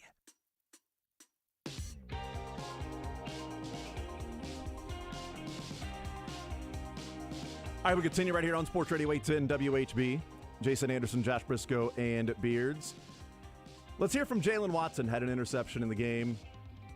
Story came out after the game that Jalen Watson's mom has been to 2 games in his NFL career. The Chargers and last night. Awesome. Hey, Clark, Hey, can Mom. we get her at more games, please? Hey, Mom. Can the Chiefs pay for this? Clark Hunt, anybody, can you fly his mom into every single game, home or away? She's watched him play in the NFL in person twice. Chargers, pick 6. Last night, interception of Joe Burrow. Here's Jalen Watson on the field after the game with our own Todd Lebo. I'm at loss of words. I can't even explain my emotions, my feelings. Best moment of my life, though, man. I'm just so grateful, blessed to be here, be in this position, be in a position to help my team win. It's just a great feeling. Such a hard-fought game. LJ went down early. You guys had to shuffle around and make plays against these big wide receivers. What was it like throughout the game to just kind of keep battling? You know, they have great wide receiver core, but it's no longer Burrowhead, I guess. They enjoy their flight home. We'll see them again next year. Talk is cheap, and sometimes it come back to bite you in the butt. Tell me about your interception on that play. Oh, yeah, we're in man. I was just outside leverage, and he kept trying to get my leverage. I didn't let him get it, and I seen through my man and seen the ball coming, and I just went up and got it. And your other rookies, B. Cook with the chip and Josh with the interception. I mean, you guys have got to just be on cloud 9 playing this well in this game. We're definitely going to enjoy our night. It was a great night. It was a good night to be, one of the rookies, Fab Five. Never been done before, but we're just blessed to be in this moment. We're going to soak it all in and enjoy it tonight. Fab Five came through. Now they play for the championship, just as Michigan did with the Fab Five. Let's hope somebody doesn't call a timeout when they don't have one, right? We couldn't have any sort of extra plays or anything like that. Oh, God. Whew. That one, hey, let's whisper. That was obviously bad, and I'm honestly kind of glad that the Chiefs only got 1 yard after that whole debacle and got no points out of it, because that would have been really annoying, and Bengals fans would have had a case there. They had a case. I mean, the procedural thing that we've seen it before, though. We've seen plays happen, and they're like, no, actually, we had a false start here, but then the play still happened. You just couldn't hear it. Sometimes the ref takes the handoff, though. Basically, here's what people are missing, and I think those that are saying, that was a clear screw job for the Chiefs. What if Mahomes hits MVS for a 25-yard gain? Right. You think they let it stand? No. Of course they don't. They bring the thing back and it's 3rd and 9, okay, and they replay it again. No matter what happened, the official was already running in to blow the play dead. And it's funny because I wouldn't say he was running in. he was ref running. He was moving at a pace. He wasn't Kadarius Toney running, but he was moving it at above 0 mile an hour pace. Mm-hmm. But I noted it when it was happening that Ron Torbert, when he got on the headset and said the play clock and the game clock will start on my whistle, and I thought that's an incomplete pass. Why are they running the play clock? Mm-hmm. The Chiefs are sending the offense back out there. I was like, Andy Reid going for it on 4th down, huh? No, I thought about that immediately. I'm like, why are they running the play? He didn't mean play clock, did he? And then he blew the whistle, and the play clock's running, and I'm like, it was an incomplete pass. What happened to you? And I noted it because I'm like, if this thing comes down to like 5 or 6 seconds somewhere, because that's how much time went off the clock, and they played it, and then you see the refs sort of coming in, and they're having a discussion, and I'm like, are they going to replay that down? Or are they just going to put time back on the clock? But I'm like, if they were whistling it dead, they have to replay the down. So when they were bringing the offense back out there and Romo and Nant, they're going to go for it. I'm like, no, I think it's 3rd and 9. I think they're going to do it again. But here's the thing. Where Travis Kelce caught the ball on that play and was tackled. Do you know where he caught the ball and was tackled? In his hands. That's exactly right. Okay. And on the field. At the 39-yard line. The Chiefs 39. You know where they got to when they ended up punting the football? Oh, hilarious. The Chiefs 39-yard line. Yeah, they sure were. They punted from the 39-yard line. They literally did not get closer after that procedural issue happened with the officials. Kelce was at the 39. They were going to punt from there. They punted from the 39. So, shut your mouth, jabroni! Know your role! Shut yo mouth, jabroni. Do I have a drunk / post-game Travis Kelce impression? I think I might. If I got a parade to get new material from. Fight! I like that. It should be a tradition. Every AFC Championship game, just you got to fight for your right. It's 3 for 3. You broke it out again last night. So far, so good. That's the thing, man. I mean, he has changed what happens at Chiefs games because now you got to fight for your right to party. Is a touchdown song. That's right. Because of Travis Kelce. And Jim Nantz knew. There was somebody in his ear. I'm playing the audio back after the show last night. I noticed Nantz saying something like, real quick, Travis, but he knew. Jim Nantz, he's got that journalistic radar. He's like, I got to get the mic in front of 87. And then, of course. You got to have 87. He windmill dunked on the mayor. That's exactly right. He's going to a wrestling promo up there, you jabroni. Shut your mouth, you jabroni. Another quick little side note, and then we'll get back to some phone calls. The injuries the Chiefs suffered in that game. Dude. L'Jarius Sneed played 4 snaps in that game. Arguably the second most important defender. I don't even think it's arguably. I think he is the second best player on the Chiefs defense, second most important player. Was he going to travel with T. Higgins? How are they going to use him in space, designing coverage, blitzing? Matt Derrick said last night it looked like the plan was that either McDuffie or Sneed would be on Chase over the course of the game, but they were kind of passing him out. Like, make sure that one of those guys had him. He only had 4 plays to try to pass him around. That was 4 plays of information on it. No real way to see what they were going to be doing. So Sneed leaves the game and plays only 4 plays. Did anybody realize that Willie Gay left the game with 10:18 to play in the third quarter? It's a lot earlier than it felt like. He missed the final 30 or 25 minutes of that game. Wow. He missed essentially the entire second half. He left with 10 minutes to play in the third quarter. Didn't come back in. Harris had to play the rest of the game. Or Cook was coming in when they had just Nick Bolton. And then no linebacker on the field, Willie Gay or Harris, and they brought in Cook, which is something I would do as well, is not have Harris on the field if you can, do that. Tony out. McCole Hardman out. Juju Smith-Schuster out with injuries during the game. That's not you're spending all week game planning and prepping for that. That's, okay, Marcus Kemp, you're now running these plays. Okay, Skyy Moore, this is the position you're going to be in when you're running these plays. Hey, Jody Fortson, welcome back to the game, to the team. You're now in 13 personnel, 12 personnel. You're going to have to line up as a wide receiver. Like, you got to go into your bag at that point because you weren't able to run the football.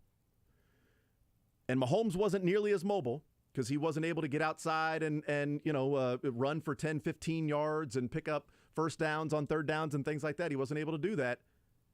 You had to figure it out, Willie Gay, in the game for almost the entire game and the last 25 minutes of the game without Gay and Sneed in the game. Let's go back to the phone lines. We bring in Jared next up on Sports Radio 810 WHB. Jared, go right ahead. What's on your mind? Hey guys, how's it going? It is going just fine, man. Hope you're doing well. Oh, you too. Thanks for all you guys do, bringing us all the action. I just was wanting to touch on something that was talked about a long time ago now, but first of all, hats off to all the coaching staff, even the guys we don't hear about, and all the players. I mean, it takes everybody, but just a great win. And I wanted to touch on what you guys talked about a little bit ago with Skyy Moore getting a chance to get back in there. Yeah. And if we remember back to McCole Hardman having an issue a couple seasons ago, and Andy, just like Andy does, goes right back to him, throws in the ball, he scores a touchdown, and it's erased. It's erased from our memories, but more importantly his. And I love that about how Andy and the coaches, like, they'll believe in you when you don't and all that. It's just, I love it, and it's just a great time to be a Chiefs fan, and I appreciate the time, guys. Jared, I appreciate the phone call, man, and that was the Bills game, AFC Championship a couple of years ago, where McCole Hardman had the fumbled punt, and then he ends up scoring a touchdown. He comes over to the sideline. They had the video and everything, turning point and all the franchise and the stuff behind the scenes. That we'll see these as well. And he comes over to the sideline. He throws one of those coats, those capes over his head and just starts sort of sulking. And Mahomes goes over there and other guys go over there. It was like, no, get your head up. You're going to make a play for us. You are going to make a play. And he ends up scoring a touchdown when they throw it down the line of scrimmage, and he weaves his way into the end zone and scores. Yeah, absolutely right. You got to stay together. And that's the coaching staff that's keeping guys involved in the game and ready to go and ready to play, because Darius Harris had to come in and play. Better be ready to go. Skyy Moore, you're back on punt return because Watson's sick and KT's out of the game. Go get him. Step up. Marcus Kemp, you've been on the practice squad for a while. You weren't even going to play in this game, but Lamons was claimed by the Bengals. So guess what, Cincinnati? Guess what, Cincinnati? You claimed Chris Lamons off the practice squad or off waivers, which meant the Chiefs had to elevate Marcus Kemp for special teams, which meant that Marcus Kemp was available as a wide receiver to come in when all the guys got injured and then makes a play in the fourth quarter by catching a football to move the chains for a first down. Chestnut checkers. Well done, Cincy. Self-own. I wish it was chestnut cheffers, but it's both. Let's go to Clinton next up on Sports Radio 810 WHB. Go right ahead, Clinton. What's on your mind? I'll get some energy, baby. Victory Monday. Let's all reflect on the fact that we all know that we are in the golden age of Kansas City Chiefs football, how glorious this feels. I want to talk about, kind of not bringing too much to the table, but you've alluded to, but what really stood out to me was what Spags was able to accomplish with rookies, with Cook, Watson, McDuffie, and Reid, who is in his first year in what's considered to be a fairly complex defense and actually have a new, more aggressive strategy against Burrow. Like, it was amazing to watch. And to give an analogy, it would be like if Jason at 10:30 a.m. had to take all the interns to run the zone, how nerve-wracking that would be. As a fan, when Snead went out, I was like, okay, we got Hurst, we got Boyd, Higgins, and Chase, and now our best cover corner is gone. And now you've got to make a game plan in the AFC Championship with all that pressure. I was freaking out. The ability to focus and just stay the course. Mm-hmm. I was amazed. What a time to be a Chiefs fan. Man, Clinton, I appreciate the phone call, man, and maybe we try the whole intern thing that runs the show at like 10:30, but. I know my heart sank a little bit when I saw Snead laying on the ground. I'm like, yeah, he ain't returning. No, not fun. He's not returning. It was one of those moments where when you see him walk off, and then you hear the stories about him talking to the other DBs. He wouldn't go to the locker room until that drive was over. He was tweeting later on. Like, that makes you feel good, but it was a gutting moment. When I saw him on all fours, right, and he starts to put like his right leg up, and you can see him wobble. I'm like, well, he's done. He's not coming back in the game, so he's out. Now what do? Last year, Spags had to do the same thing. Divisional round, Tyrann Mathieu was lost on the first drive. Concussion. His head hit Josh Allen's leg. And then Spags talked about the adjustment they had to make on the fly because a lot of what they were going to do was with Tyrann Mathieu last year. Mm-hmm. I guarantee a lot of what they were going to do involved L'Jarius Snead last night. And you had to adjust on the fly, which meant that everybody had to step up their game, which meant that Josh Williams had to step up his game, and Trent McDuffie and Jalen Watson and everybody, and Brian Cook, you're probably going to play a little bit more. Everybody's got to do that. Everybody's got to step up. And they did that. And Clinton's right. There was old saying that nobody ever tells you when you're in the best days of your life. Looking back, like, man, those were the best days of my life. But you didn't realize it at the time because you're just living life. Right. And Clinton is absolutely right. We are in the golden age of Chiefs football right now, and I think it's okay to smell the roses and sit back and acknowledge that what's happening right now will probably never happen again in our lifetimes, and enjoy it. And we'll be telling stories and memories and all of the stuff about what it was like when Mahomes was the quarterback from 2018 until 2030, and they went to 8 out of 10 Super Bowls. I don't know. It was a pretty awesome run.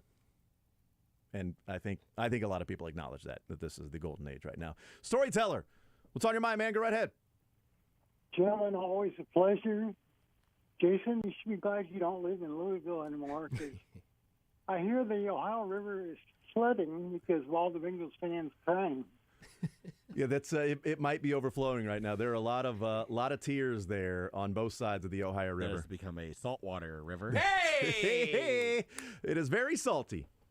This is why you really go after the first seed, because it's such a long season. Mm-hmm. People get injured so easily. It was like, remember that scene from Gone with the Wind where there's casualties on wounded on the ground, and it zooms out, and there's the whole team there. Even Pacheco, he was limping at the end there. Yep. Absolutely, yeah. I mean, they was going through like the injuries. It was Snead, Gay, Tony, McColl, Juju, Pacheco, all at one point had to leave the game or were injured. Juju, McColl, and Tony didn't return. Gay didn't return. Snead didn't return. Pacheco was sort of in and out, but he was clearly hobbled with that leg. So, but they did lose Tyler Boyd. So, yeah. So that evens out. Hey, Storyteller, appreciate the phone call, man. That is one of the analogies I was going to make was the Gone with the Wind thing. This is the first time we've had a Gone with the Wind reference. Thank you, Storyteller. I love it. I don't know what he's talking about with the scene, but I'm going to take his word for it because there were a lot of players that were injured in that game, and they had to overcome that. And Patrick Mahomes was playing with essentially a motley crew of receivers and found a way to get it done. The Chiefs overall found a way to get it done. And the second best player walking on the field, check that. The best player on the field last night was Chris Jones. The Chiefs had the two best players in the game on the field last night in Chris Jones and Patrick Mahomes. Kelsey's in the conversation after that. Jamar Chase was pretty damn good in the catches he made. T. Higgins was pretty damn good in the catches he made. Joe Burrow still had to make some plays, pick up first downs with his legs, do some of those things. But I think you start with 1 and 2 being Chris Jones and Patrick Mahomes as the best players on the field, and it's why they end up winning the game. Also, the officials apparently were the other best. That's what I've been told for going on a little more than 12 hours now. I like when Storyteller comes with jokes, and I really like when Beard sees an alley-oop hanging in the air. That's just a good feeling. We'll take a timeout. More Zone next. You're in the zone with Jason Anderson on Sports Radio 810 WHB.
The Zone with Jason Anderson. I feel like the sky's the ceiling for us. On Sports Radio 810 WHB. The ceiling is the roof.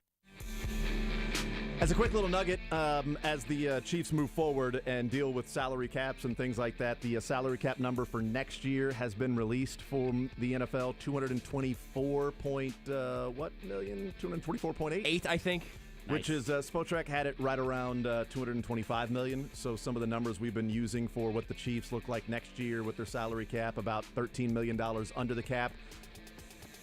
And they also have Frank Clark that is $30 million against the cap. So they're $13 million under the cap while Frank Clark is also costing them $30. They will more than likely extend Chris Jones and not have a $28 million hit. So something to keep in mind from that standpoint with the Chiefs. In other news, Kellen Moore, let go from the Cowboys, is going to be the new Chargers offensive coordinator, which is why I'm picking them to win the AFC West next season. Guys, this is really the year. I think the Chargers this offseason, they're going to prove a lot. Stop.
You're in the zone with Jason Anderson. Is this really Jason Anderson? On Sports Radio 810 WHB.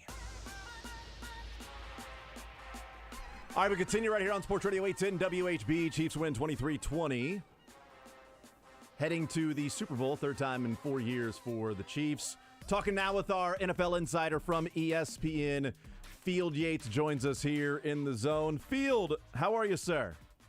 Jason, I'm not quite as well as Patrick Mahomes this morning, but I'm doing pretty well, my friend. How are you? I am doing just fine. I think a lot of people around the city are doing really, really well right now. Feeling good. Well, maybe hungover, though, right? Yep. You know what? Maybe hungover. Josh, who I do the show with, got off the air at 1:15, 1:30 last night, and then you're in here this morning. I got home at 3. I got a power nap in. I got a text from him, Field, last night at 2:30 saying, all right, here are the sound bites that I cut up ready to go for the show tomorrow at 2:30 in the morning. And he's here, bright-eyed, bushy-tailed. I feel great. Excited, ready to go, man.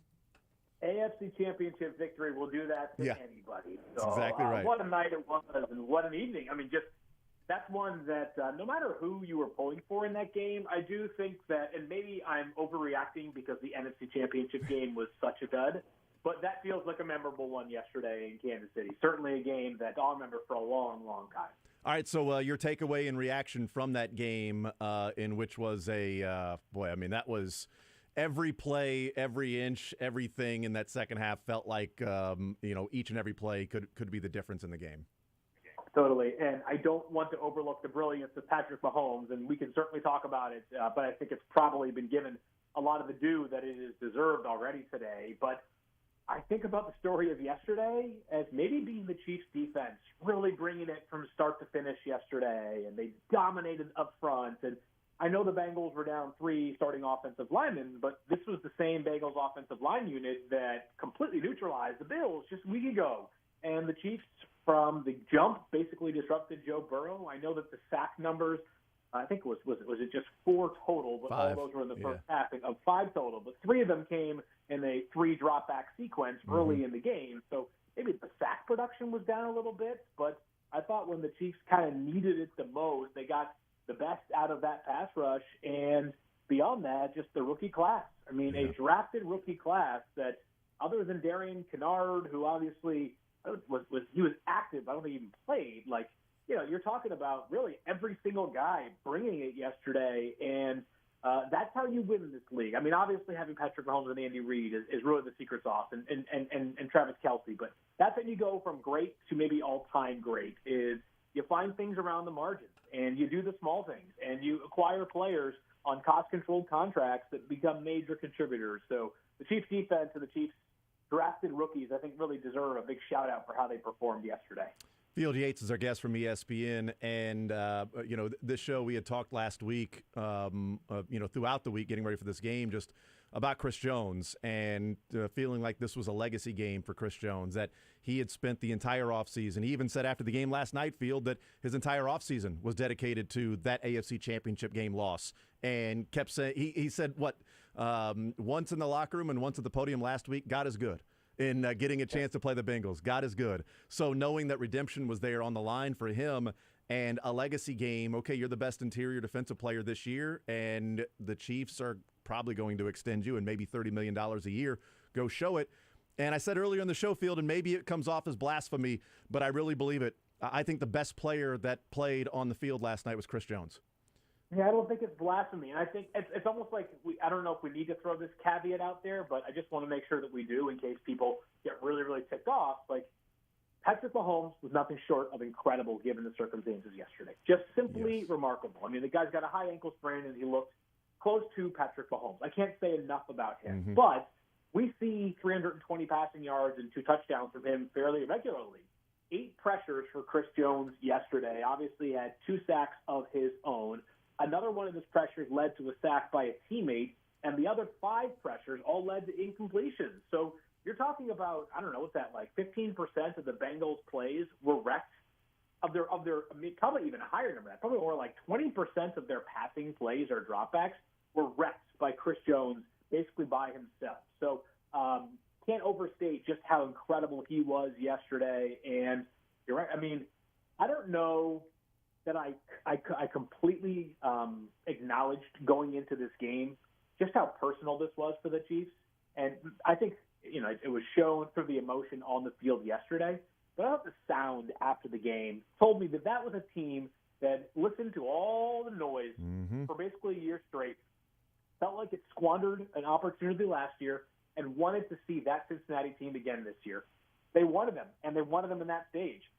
And they got them. And while it was a close game, and it's clear that both of these teams are going to be around for a long time in the AFC, that was a big one yesterday for Kansas City. Whether it was because they felt like they were getting the monkey off their back or what, you could just tell from the iconic Travis Kelce quotes to the Chris Jones interview, and really everybody had a soundbite that I think is worth recalling. So it felt to me like this was not your average AFC championship game. 38 pass rushing snaps. Chris Jones was double-teamed on 31 of the 38 pass rush snaps. Yeah. Still did that. Still ends up with 10 pressures, 2 sacks, 5 quarterback hits. We had it at 8 pressures for ESPN, but still, other sources are saying 10. Like, the bottom line is he was just a play record. And also the 2 or 3? Let me pull up my notes real quick. Sorry, 3 tackles for loss, 5 quarterback hits, 4 overall tackles, the 2 sacks, the 8 or 10 pressures, whichever it was, whoever credit that's out there. That's perfectly call it fine. 9. Yeah, call it 9. Split the difference there. While 38 pass rush snaps, he was double teamed on 31 of them. I mean, that's Defensive Player of the Year game for Chris Jones, a legacy game that he needed to have that because feel like, it's Patrick Mahomes, it's Joe Burrow. That was the storyline going into it. But some of the side sort of peripheral, storylines was about that offensive line that you talked about against the Bills. And that to me was the real advantage, right? Like that was the real advantage the Chiefs had in that game. The Chiefs were second in the NFL in sacks this year behind the Eagles, going up against a banged up offensive line. If the Chiefs did not pressure Burrow, it was going to be a long day. And they did. And Chris Jones was just simply a freaking game wrecker in that. And I think he proved that he's worth the money and whatever he wants. I mean, I say the Chiefs go ahead and extend him and give him that money and have him be on this Chiefs team for the next 3 or 4 years. Yeah, I don't want to say it's tricky in the sense that you shouldn't want to keep Chris Jones. I only say that it's tricky because every big deal that you do at this juncture of the roster building process is a careful calculation, right? It's obviously sure. Patrick Mahomes is making what he's making, and Travis Kelce, I think the fact that they did the renegotiation, even though it was basically like a slight pay raise for this year, probably like that either suggests one of 2 things. One would be that he might get paid again this offseason, or 2 is that like he knows that he's kind of been paid the most he'll make in the prime of his career, and he's probably dwindling down to one last contract. So I don't think it's going to be like any sort of issue with Travis Kelce this offseason. But there are guys where the bill is going to come due, and you certainly have to make some decisions, and I think they were rewarded, the Chiefs were, for some of them. Certainly the Tyreek Hill trade hasn't made them that much worse for the wear, right? Yeah. I know that the wide receiver depth got really hairy yesterday, but still, what are you going to do there, right? Like, that's just bad luck more than anything else. But you have to make some decisions, right? Whether if you keep if you extend to Chris Jones and give him a raise right away, what does that mean for Orlando Brown Jr.? What does it mean for other guys? Whether you want to retain a Juju or somebody else like that.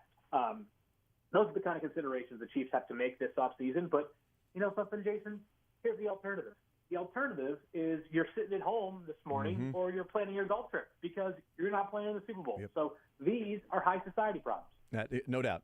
Field Yates is our guest from ESPN. Strategy versus execution.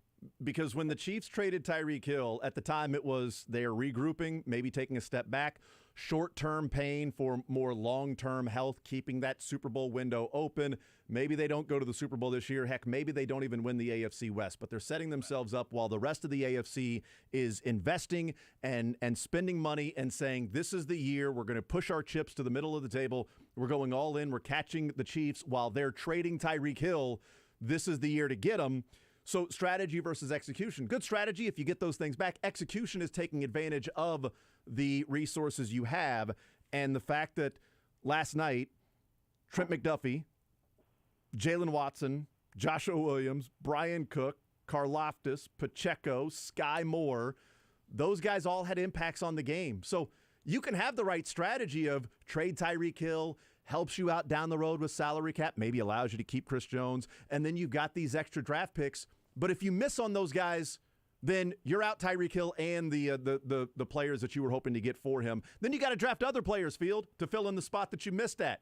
And that draft class looks like it could be a difference-making, sort of franchise-changing type draft class if those guys continue to play anywhere near what they're playing like right now.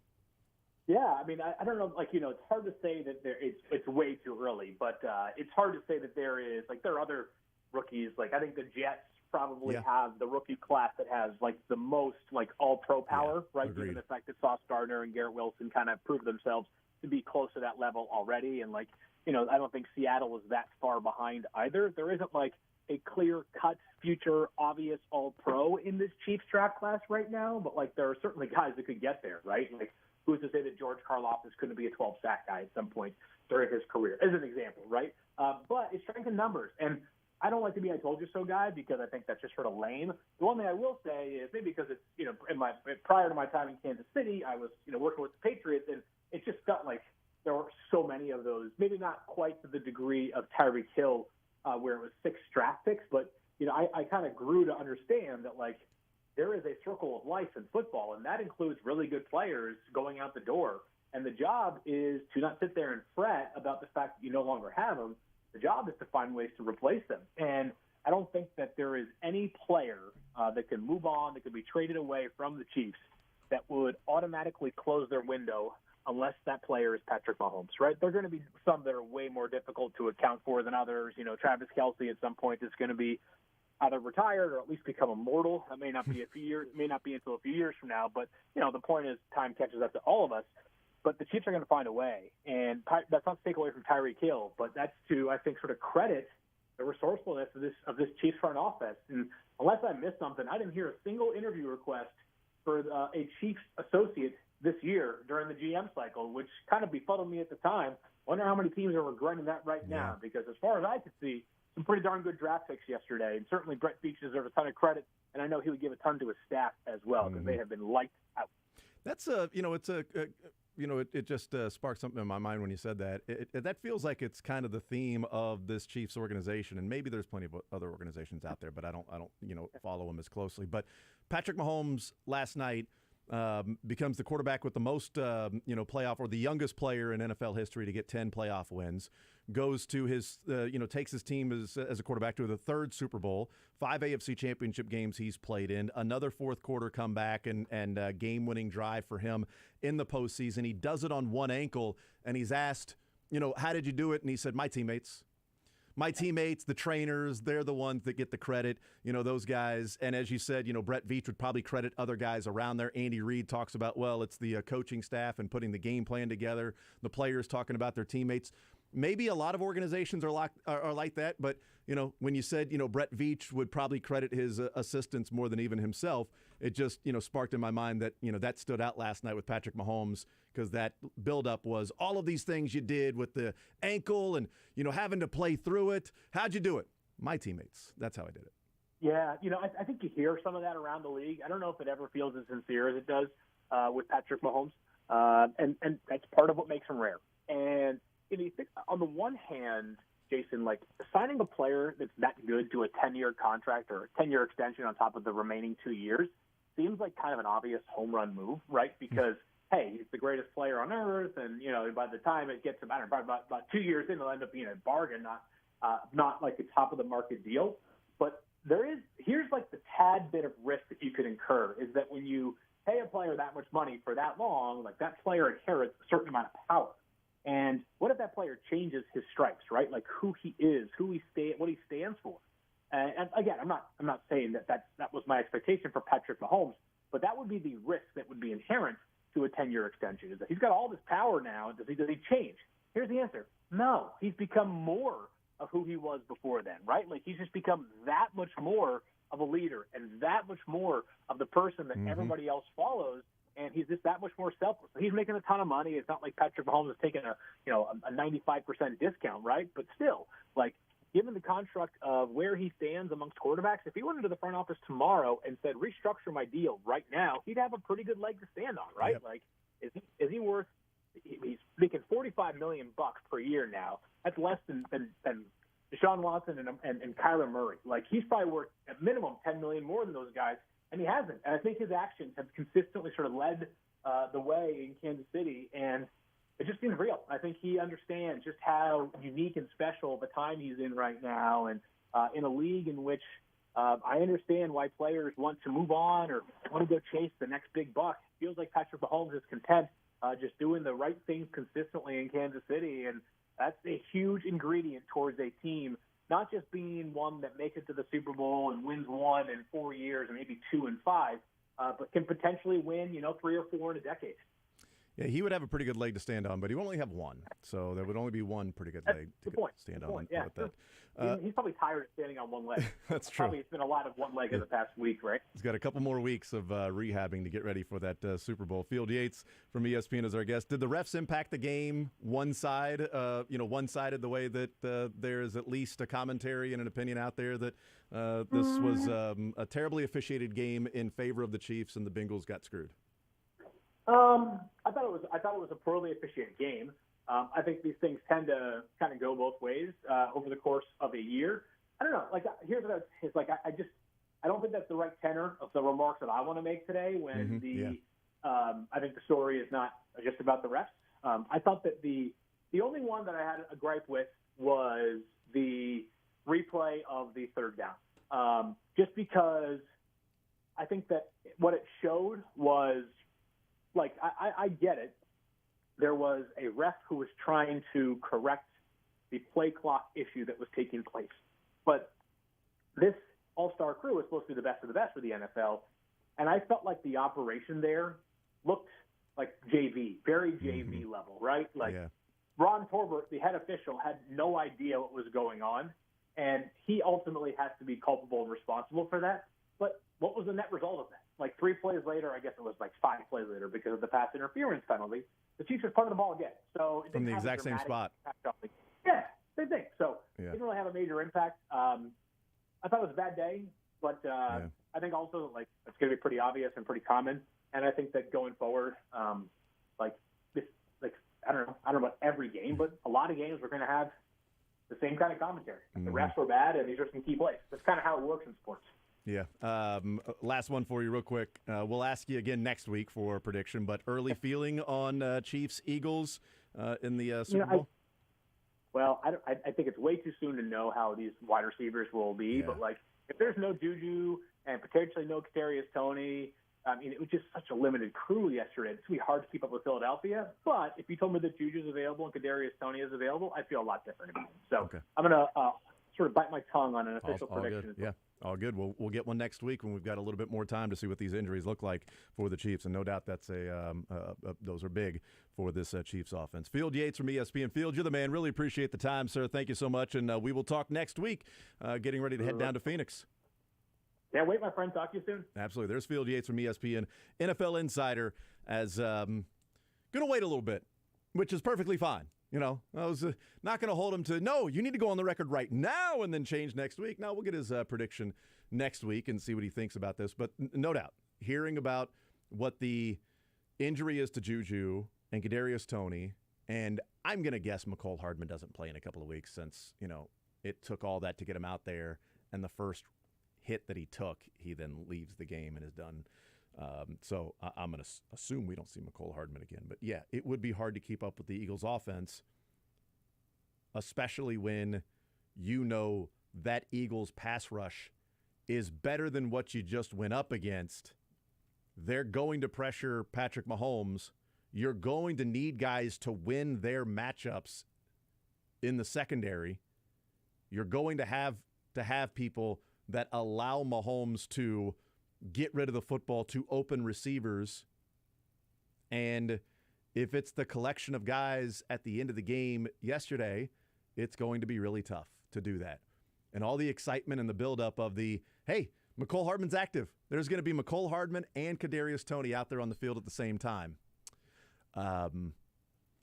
About that, there actually is not. And in fact, neither of them would finish the game last night. And then Juju left the game, and it's like, what do they have, man? What do they have at this point to be able to move forward with? And they found a way to get it done, and that's ultimately what matters, is finding a way to get it done when it mattered the most. 913-912-4810 is the text line, 913-912-4810. We started talking to him about the defense and, the legacy game for Chris Jones. Can we play Justin Reid before we take a break? Justin Reid on the field with Todd Lebo after the game, because a lot of guys stepped up. We talk about the rookies, but one of the callers earlier had mentioned that, Justin Reid's also in his first year in this defense. So you got a lot of guys first year in Spagnuolo's defense, that being Justin Reid and the rookies. So here's Justin Reid, who certainly had his nose rubbed in it the previous matchup with the Bengals, and he's on the field with Todd Lebo. Here's that conversation. That's what you came here for, right? This is the whole reason I came here, to be a part of this, man. This feeling is unbelievable. So excited, so happy for everyone on this team, this organization.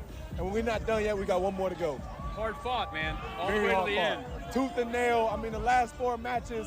What up, what up? Last 4 matches come down to a field goal, man. We came out on the right side of it this time. How about your kids, man? These rookies out here making these plays. Telling you, man, to see the growth that they came from where we started in training camp, to see J. Watt with the pick, Josh with another pick, B. Cook giving the assist to Josh. You know what I mean? This is the whole reason why we got those guys to come here, man, why we drafted them. We got them ready. Coaching staff, Spagnuolo, Coach Merritt, all did a great job just having us prepared and fired up to come play today. And then L'Jarius went out early, had to shuffle around some pieces. What was that like? It takes everybody. It takes everybody, man. I mean, Willie went down 2, LJ went down. The next man came up and stepped up. That's exactly what we need. In order to go win the big one that's coming up here in a couple of weeks, we're going to need everybody again. So we saw those guys go down and just added more motivation that we're doing it for them. We doing it for them. We got their back in it. We're going to go out and get the win, give them another chance to come strap up again, too. Love it. Love it. See where they were at the beginning of the season in training camp to where they are now. Jalen Watson interception, Joshua Williams interception, Brian Cook with the assist on the interception, Trent McDuffie 2-pass defense. Brian Cook almost another assist on an interception, but he was there early. It was pass interference. I don't know. I feel like the officials are screwing the Chiefs. That felt like it was a pretty bang-bang play in real time, and a lot of times those bang-bang plays, even if you're there a little bit early, are just let go. And instead, they called that at that time. You can't call that at that time in this game. In that big of a game, you got to let the players decide it, man. That's ridiculous. Unbelievable they did that. Guys stepped up. It was great. And Justin Reid and some other guys in the locker room had even more fun on a live stream of Juan Thornhill last night. Expletive laden. Smoking cigars and smoking that Eli Apple pack last night all throughout the locker room. We'll take a timeout. We'll come back. We'll continue rolling. And more right here on Sports Radio 810 WHB. Victory Monday for the Chiefs, 23-20. Winners over the Bengals heading to Super Bowl 57. Want to see more of The Zone? Watch the show live on the Sports Radio 810 WHB Facebook, Twitter, YouTube, and Twitch.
The Zone with Jason Anderson. This guy has a rough luck with the mouth.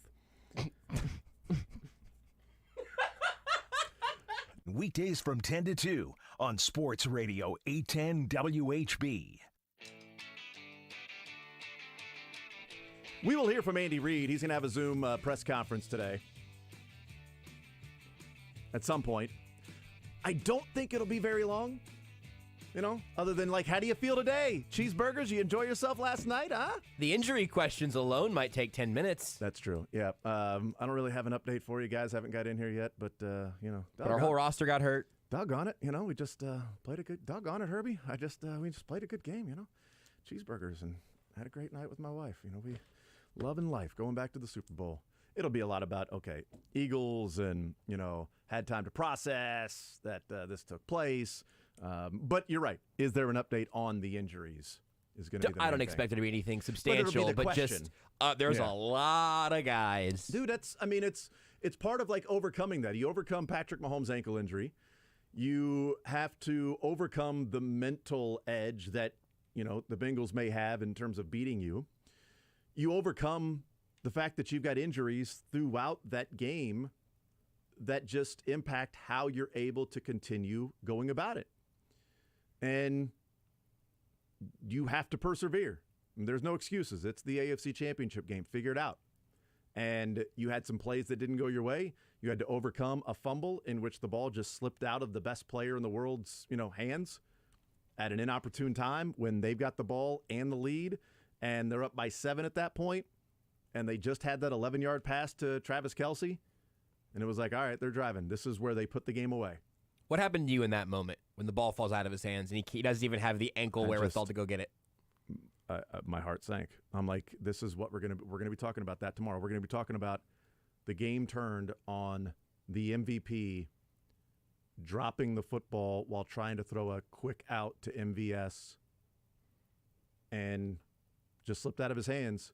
And the luckiest man of the fumble falling to him, Sam Hubbard, recovered that one too. That apparently the Bengals are just kissed. Apparently they are charmed that happens. And the Chiefs botch a, possession before halftime. The ghost at Arrowhead weren't supposed to get to Mahomes, and one of them must have just flown down and knocked it out of his hand. Yeah, just put some grease on that. He's supposed to be immune to that. Yeah. He's a Ghostbuster. That's exactly that's what everybody calls him. Showtime Ghostbuster, Mahomes. The Grim Reaper didn't have a terribly long shelf life, so as long as they win the Super Bowl this year, I'm going to go ahead and start calling him the Ghostbuster. No, it did not. The whole ankle game, things like that, may or may not have had a long shelf life if they did not win last night. Mm-hmm. The other thing that's one of the many other things that we haven't really talked about.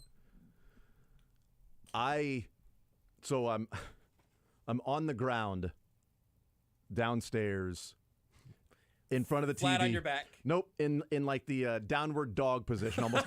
No, it wasn't that. It was in the not downward dog. It's so if you're just sitting there funnier. On your Nope, too late. That's what Yes, everybody's downward dog. Sorry, on your knees. Jason's and prostrate in front of the Yes. TV. And so right, I'm sitting there on my knees, but I'm as low to the ground as you can get, and my head is on the carpet, not looking.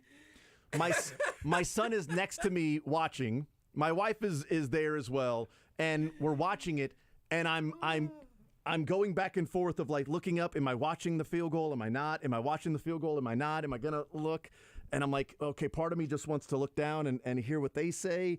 I'm like, but they won't know until it's called good, whereas I'll know as soon as he kicks it if that thing's gonna go through or not. So I'm about to duck my head. And I'm like, okay, he's going to call timeout, so I can just watch here. Because he's going to call his last timeout to ice Harrison Butker. So I can watch, not a big deal. But I'll watch the practice kick. Or do they get it?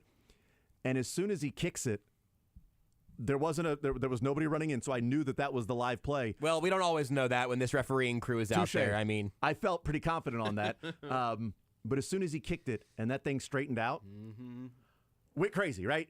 Picking up my son, we're celebrating. I'm damn near in tears because there's no more taking for granted of just, it's a coronation. The Chiefs are going to go to the Super Bowl. That's right. They did it in 19. They did it in 20. They're going to exact revenge on the Bengals that they lost to earlier in the year. This was last year's AFC Championship. It's just ordained that they are going to be a Super Bowl team damn near every year. And so knowing what last year was like, this year was like, all of the things that went into this season, there were tears that were right there about to come out. It wasn't until later on that I watched the kick in its entirety and realized that didn't really go through the crossbar it hit the bottom of the net. It hit the bottom of the net. I didn't know that. Oh, boy. It hit can we play? I mean, this is our second segment of this hour, right? Yeah, okay. We're great. We're great. Okay, very good. Can we play Harrison Butker in the locker room with Steven St. John? This is about 1:40. But I thought as soon as he hit it, when he was sort of strutting away and Tommy Townsend jumped up and started hugging him, I thought they both knew, all right, it is good. All I watched for was that it was on target. He's not going to leave a 45-yarder short. But here's Harrison Butker in the locker room with Steven St. John talking about the moment, the opportunity, the feeling of kicking the game-winning kick to send his team to overtime. Take that, Evan McPherson, last year. That was an easy chip shot. This was a tough one in the cold, and everything that went into that, and what Butker was thinking after he kicked the ball. I grabbed him immediately because he hit it. How's it feel right now? You game-winning kick to go to the Super Bowl. It doesn't get much better than that, right? No, it doesn't get much better than that. Definitely the biggest kick of my career. Just such a blessing. All glory to God that ball went through, and I tried to keep the faith and keep pushing. Obviously, it was a rough year. Had a lot of misses, but so thankful that we were able to make that kick to get us to the Super Bowl. The conditions didn't seem great. So how far did you feel comfortable? Where were you good from, you think, tonight, going in that direction? 55. In the warm-up, 55 was about my limit. I think it was windier than what the flags look like up there. The wind was in the face, left to right, and then also when it's cold, the ball's just super deflated and just doesn't travel that far. So you mentioned some of your struggles. Now it seems like you're back in the rhythm. What has gone right to get back in the groove? Yeah, we've had a good couple of games now. That's a good question. I think I struggled a little bit at the beginning, just trying to figure out how to kick now with this injury, right? Anytime you injure yourself, you have to kind of go back to square one and figure out, how do I kick now? And I think it just took me longer than I would have liked. But now I feel like I'm in a rhythm, and I'm hitting the ball well in practice, hitting the ball well in the games, and it just took a little while. As soon as you hit it, did you know? Was there any doubt when it left your foot? I knew it had the accuracy. I didn't know if it had the distance. It felt good. I'm like, oh, that's good. And then the ball just kept floating and floating. But yeah, it went over. So, hey, congratulations. Thank you. I appreciate it. Thank you. I knew it had the accuracy. I didn't know if it had the distance. How about Butker? The ball's in the air, and as I watch his reaction again, as he looks and sees it's going through and starts to walk away, he sort of stops a little bit and looks back. And now I know what was going through his mind of, why is that floating? Why is that thing not driving through the air right now like it always does off my foot? And he said, 55 yards was probably his range going in that direction with as he said, the ball's being deflated with how cold it was out there. Ideal gas law, Wait, the ball is being deflated? Ideal gas law, everybody. Turns out that Tom Brady did not have to deflate footballs for it to get to that level of deflation. Ideal gas law, but whatever. But 55 yards, was it Amazon Prime on Thursday night that does the would have been good from? Yeah. I think Sunday Night Football might do that also. I would love to know what that would have been good from, and here's why. Because if that would have been good from 55, that means you move 10 yards back. With 8 seconds left, can the Chiefs pick up 5 yards with 8 seconds? And would the penalty have been null and void as being they gave them the win by calling the penalty on Joseph Osai? Because with 8 seconds, can you pick up 5 more yards, and then it becomes a 55-yard kick if you can pick up 5 more yards with 8 seconds left. And he said he felt like his range was about 55 yards. Yep. The Chiefs disagreed with him because on the previous offensive drive, when the Chiefs punted on 4th and 8, it was a Cincy 41. I had that written down as a 55-yard field goal attempt there if they would have gone for it. They said, we'd rather give the ball to Joe Burrow and let our defense go do this thing, which is kind of crazy and kind of worked. Yep. By the way, let's take a time out and talk about that. We have not discussed that decision which would be much discussed if the Bengals would have driven down the field and have won 23-20. Before you go to break, I'm going to tattle on Josh here. He's like you. Last night he had no faith in Butker. I was sitting over here going, Butker in the playoff, money. It's weird. Yeah, no, I have no issue being told on that one. It's weird because money. It's not that I didn't have faith in him. There was actually a bigger part of me that was like, he's going to make this. But there's always that little thing in the back of your mind of, oh my God, what happens if he misses? Oh no, I had no doubt against the Bills last year to send that game to overtime. No doubt against the Bills. Also, yes. No doubt against the Bengals last year. Even when Mahomes fumbled the football there and it became from a chip shot to like now you actually got to put it through the uprights and kick it. No doubt on that one either. I had much less doubt last night after the previous 4 kicks felt like they were solid and down the middle. That helped. And so when it came down to it, I just told Beards that I'll believe it when I see it. And you know what? You saw it to believe it. You all see it when I believe it. And you've seen it and you've believed it. And the Chiefs are heading to the Super Bowl. And the strategy by Andy Reid to punt on 4th down and 8 in Cincinnati territory late in the game worked out. We'll talk about that next. Follow the show on Twitter at J810Anderson, at JB Brisco, at Beards McFly, and at Sports Radio 810.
You're in the zone. Like, I didn't wake up this morning and say, I hope Mecole Hardman hurts a groin today. With Jason Anderson. I hope Mecole Hardman hurts a groin today. On Sports Radio 810 WHB. I'll take Mecole Hardman's groin. Pelvis. Spinal. Pelvis. Pelvic. All right, 913-912-4810. I do want to talk about the decision by Andy Reid to punt on 4th down and 8. But real quick, this is about 30 seconds. This was after the game was over. Juan Thornhill was live streaming, and Justin Reed is involved in this, and I believe Willie Gay is there, and they're having fun with Eli Apple and the Cincinnati Bengals. So this is bleeped out. This is raw. This is not, hey, we're in front of the media talking. This is Justin Reed, Juan Thornhill, and I think in the background, Willie Gay live streaming after the game in the locker room. I forgot. Eli Apple, I'm going to smoke one for you. I forgot loud. Yeah. Eli Apple. Hey, Eli. Bro, hey.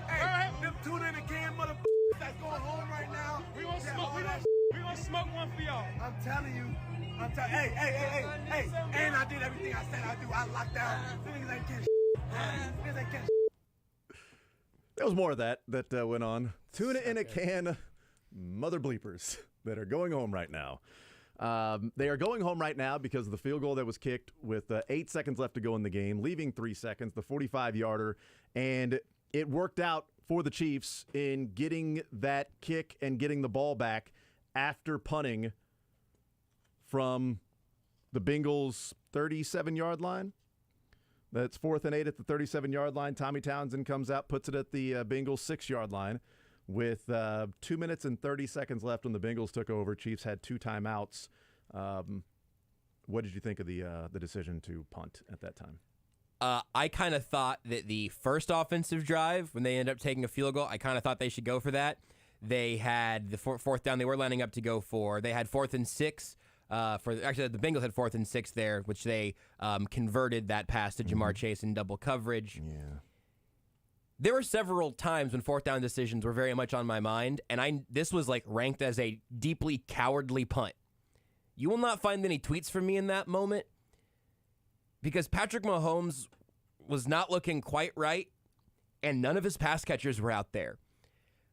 That is a rare 4th down scenario where the math points in one direction, and then I do not envy Andy Reid's choice there because it really is just about the result. And so in almost every circumstance throughout Andy Reid's tenure, at least with Patrick Mahomes at quarterback, I would say I would rather have Patrick Mahomes, Travis Kelce, and ideally a couple healthy wide receivers be on the field to pick up 8 yards to take this game rather than give the ball to Joe Burrow and let the defense do it. But I'm going to just say this sentence out loud and just see how it feels. The defense was the better unit yesterday. Oh, I said it. I said it and I meant it, and it's true. Well, here's the thing. So I could make a for or against argument probably pretty easily, but I at least understood where Andy Reid was coming from. So here's the thing. I'm quite annoyed now. Oh, was that your take? Because I really did expect us to disagree and argue about this. I really did think that we would be. When it happened at the time, I noted, I'm punting here. Jason, I thought it was a stupid decision. When they sent out Tommy Townsend, I put in my notes. I said, I said, let me pull up my notes just for. So they punted at that point. But McKinnon for Penny and Creed Humphrey declined. Tommy Townsend coming out. I actually agree with this decision. Oddly enough, it's going to get roasted if they lose. Yep. But I'm not going to second guess with a result-oriented opinion. I think they should punt here. Just to go on, just to write it down, to go on the record of what I was thinking at the time. And you pointed out the reasons why I would have done the same thing. It felt like those last couple of drives for the Chiefs was really pulling teeth just to move the ball. Yeah. It wasn't they haven't even faced a 3rd down. And then they had a 3rd down and 1. And the 3rd down and 1 got called back because of a hold that they picked up 10 yards. And so now it's 3rd and 11. And 3rd and 11, somebody catches the ball, but it's only a 3-yard gain, and it's 4th and 8. And you're like, you've been doing whatever you want here. 4th and 8, you should be able to go for it. And the defense was winning the game for them. The defense was getting off the field. And at that point, I think that, and especially the most recent possession when they did have the interception to T. Higgins, I'm punting it here because if you don't pick up the first down, which I didn't have faith in them doing, by the way, and that's the thing, I didn't have faith. I think the Bengals would have liked them to stay out there and go for it on fourth down. It's like one of those do the opposite of what you think the other team wants you to do. Because if you don't get it there, the Bengals need 30 yards.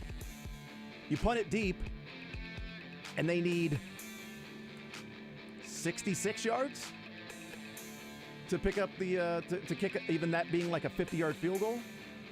And it worked out because he relied on his defense and he played the numbers with what in the game was actually happening. Hey, Kansas City.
Now on Sports Radio 810 Sports Center. This Sports Center is brought to you by Greenlight Dispensary. Check out Greenlight Dispensary for their outstanding customer service, superior product, and discover why Greenlight is continuously voted Missouri's best. Open from 10 a.m. to 8 p.m. 7 days a week. For more information and to find a location near you, check out greenlightdispensary.com. The Kansas City Chiefs are headed back to the Super Bowl, punching their ticket to Arizona with a 23-20 win over the Cincinnati Bengals on the back of an outrageous game from Chris Jones and huge plays from the Chiefs' rookie defensive backs, including 2 interceptions. The defense sacked Joe Burrow 5 times and allowed just 2 touchdowns. And on offense, Patrick Mahomes was hobbled but firing even as his pass catchers continually left the game with injuries. Marquez Valdez-Scantling led the team in receiving with 6 catches for 116 yards and a touchdown. Plus, hey, all the local college basketball teams won this weekend. We've just had a lot to talk about. Sunflower Showdown Lawrence edition coming up tomorrow night right here on Sports Radio 810. The Zone with Jason Anderson. If you had not gone through handshake lines in all your sporting, all your soccer life right now, you would be throwing a big fit right now. You'd be, You'd be swinging at us. You're right. Right? I'd be like kicking you in the shins. Yeah, thank God for handshake lines. Weekdays from 10 to 2 on Sports Radio 810 WHB.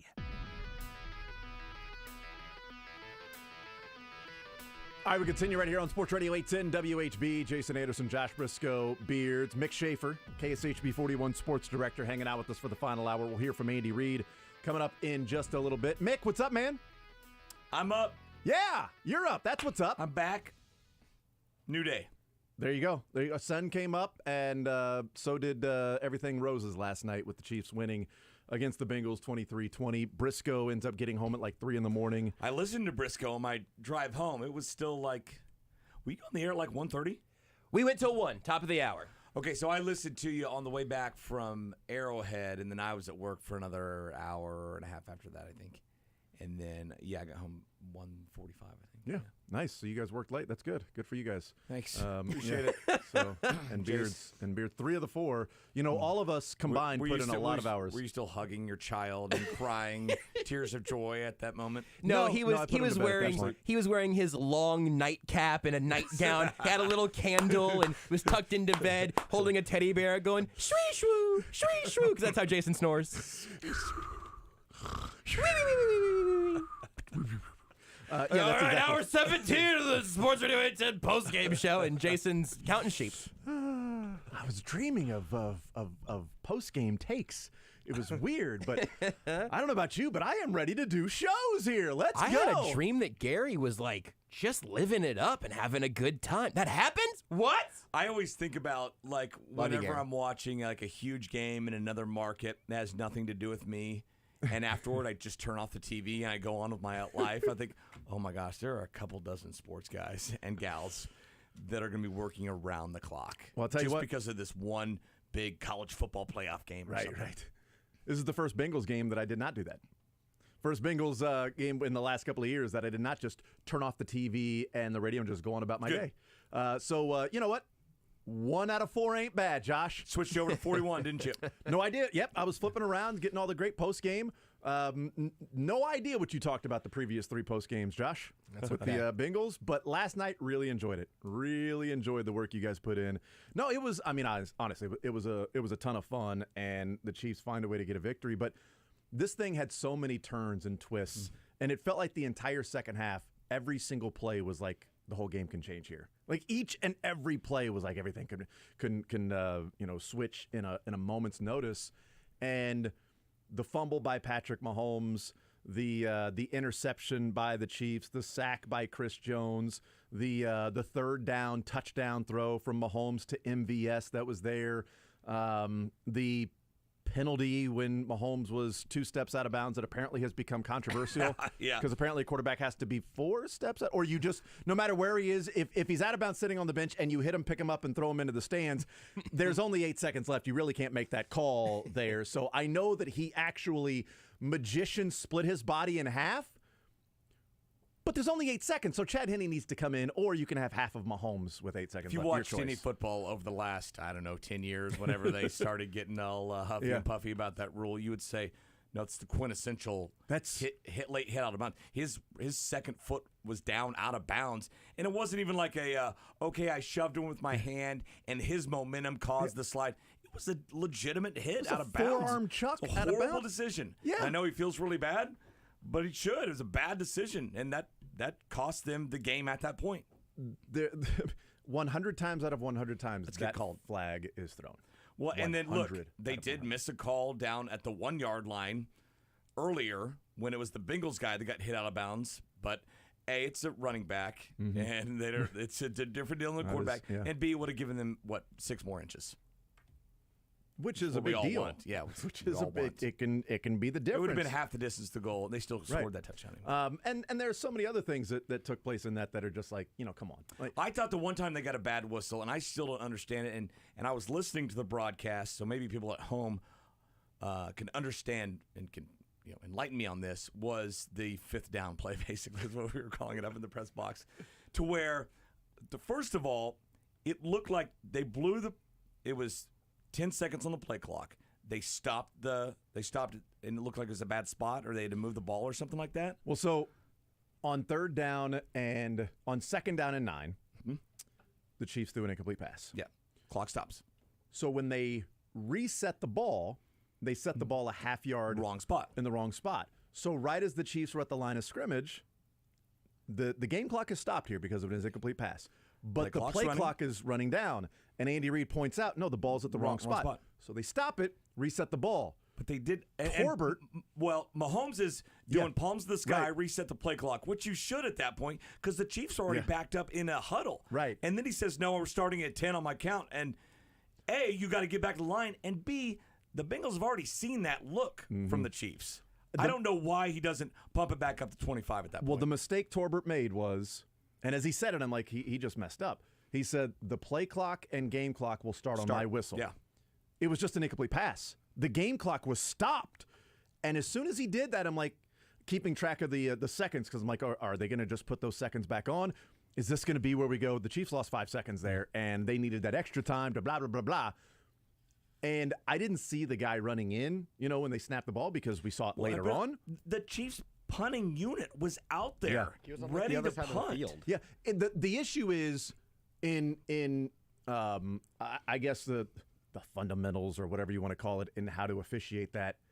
It took too long. It took way too long. They should not have had to come to... I would have been upset if I was Zach Taylor. I mean, okay, how long? What's the deal here? You should not have had to come together and congregate that long. This guy ran in, blew the play dead. He goes to the official and says, no, I blew the play dead. We needed to reset the clock. We have to put 5 seconds back on there. I don't care what happened, but that play does not count. My whistle was going on, but that's the case. If he runs in, let's make it this way for Cincinnati. Because if he doesn't, you're not going to replay that play. You're just going to say, hey, put 5 more seconds on the clock. But let's create this to where Bengals fans would love that call and would go, hey, he was blowing the play dead. What if he's running in, waving his arms, and pick up a first down. And Mike Hilton goes, oh, we're done, and MVS just runs right by him and it's a touchdown? Sorry. Mike Hilton stopped playing because he heard the whistle and the referee came in. Right, that's why you can't run the play, because the whistle is blowing and the official's coming in waving his hands. And if a Bengals defender sees that, the play is dead to them. Oh, we're not playing. You guys stop. We've seen false starts where guys are still running. They just don't hear the whistle until, the referees get in front of the quarterback and everything. We've seen that before. And we've also seen plays to where they have been blown dead. We didn't hear it. The play goes and takes place, and they're like, no, that play was blown dead. We're going to essentially have a do-over. The issue is how long it took them to get to the decision of, we have to replay 3rd down, reset the clock to this. Nobody knew what was going on. Yeah, and it shouldn't take that long. The side judge or whatever the heck, back judge, whatever, comes in. I think it's the same guy that threw the flag on the hit out of bounds. Well, one of those was correct. But Torbert made the mistake when he said the clock runs and the play clock and game clock runs on. Look, the Chiefs got the first down there, but they eventually punted on that drive. They punted. Kelsey was tackled at the 39-yard line. They got back to the 39-yard line and punted. They literally punted from the same exact spot they would have if the whole thing didn't happen. If the whole thing didn't happen, they end up punting from the same spot. And the Chiefs would have more time at the end there to score. Also, people complaining about the intentional grounding. I've seen that too. P. Ryan was in the vicinity. He was in the stadium. Okay, yes, he was in the stadium, and There was zero chance he was even trying to throw it to him. There was a defender between him. He was another 5 yards past the offensive lineman. He didn't get the ball past the line of scrimmage. He was in the pocket. Even if that's the case, they still picked up the first down. They did after the intentional grounding, they still threw a first down. They still had a first set. I thought there was one earlier in the game when the Bengals were going the other way, and he in the pocket and just rifled it about 4 stories out of bounds. And technically, I think it was over a tight end's head, but like the tight end's not Paul Bunyan, and I'm like that should have been intentional grounding there. So. Lucky in a game, right there. You go back and forth. But, I mean, to be complaining about the late hit of bounds, give me a break. And look, I know Mahomes sold it a little bit, but I don't think it would have mattered. That flag was in the air before his arms were flailing. Yeah, it was such an easy call that it's ridiculous that even a debate about that. And there's people talking about, well, there were multiple holding calls that happened before that. Well, I'll say this. Yeah, on Chris Jones. Yeah, every play. I'll say this. I'll leave it to the former offensive linemen, offensive line coaches, and those that train and work out offensive linemen that all said neither of those plays, neither of the Orlando Brown or Trey Smith blocks were holds. Yeah, I haven't seen those replays yet. That neither of them were because of technique, that apparently it's the rip move. So if you've got your hands on a defender and he dips and rips, they're like, well, the offensive lineman is still allowed to have their hands on the breastplate, even if that defensive lineman's arm is up above them, that it looks like he's pulling them back, as long as he stays either even or between the defender and the quarterback, you are allowed to then have your hands there, unless, of course, you then take the defender's legs out from under him. That neither of those things happened. They moved back with those defenders. And so you've got Duke Manyweather, you've got Jeff Schwartz, Mitchell Schwartz, you've got Jeff Allen, you've got Yoris that trains Lucas Niang, that were like, people, learn the rule book. Neither of these are holds. Yeah, I saw this from a Twitter user, specifically in the 3rd and 4. So this is not a hold. Get over yourself if you think it was because this gets called only in high school, but it's not within the bounds of what's considered holding in the NFL because Brown's hands were inside the framework of the DE cylinder and the feet were not beat. That Twitter user was Joe Thomas.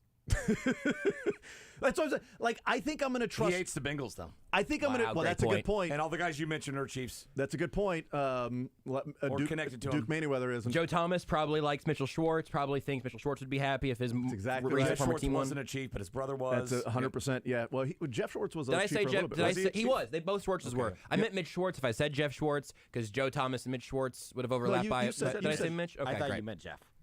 No, but you said Mitch, but that's right. It's all in the family. We're all on the same page Here's with the this, thing. okay? We're all on the same page, which is biased fake news and pro-Chief media. FAO Schwartz. It's pretty good. I think I'm going to go with their assessment of whether or not those were holds rather than at Joe Burrow's your dad, Bengals 728, that said that's an obvious hold. Doug Gottlieb's continuous stream of Bill Simmons. posts.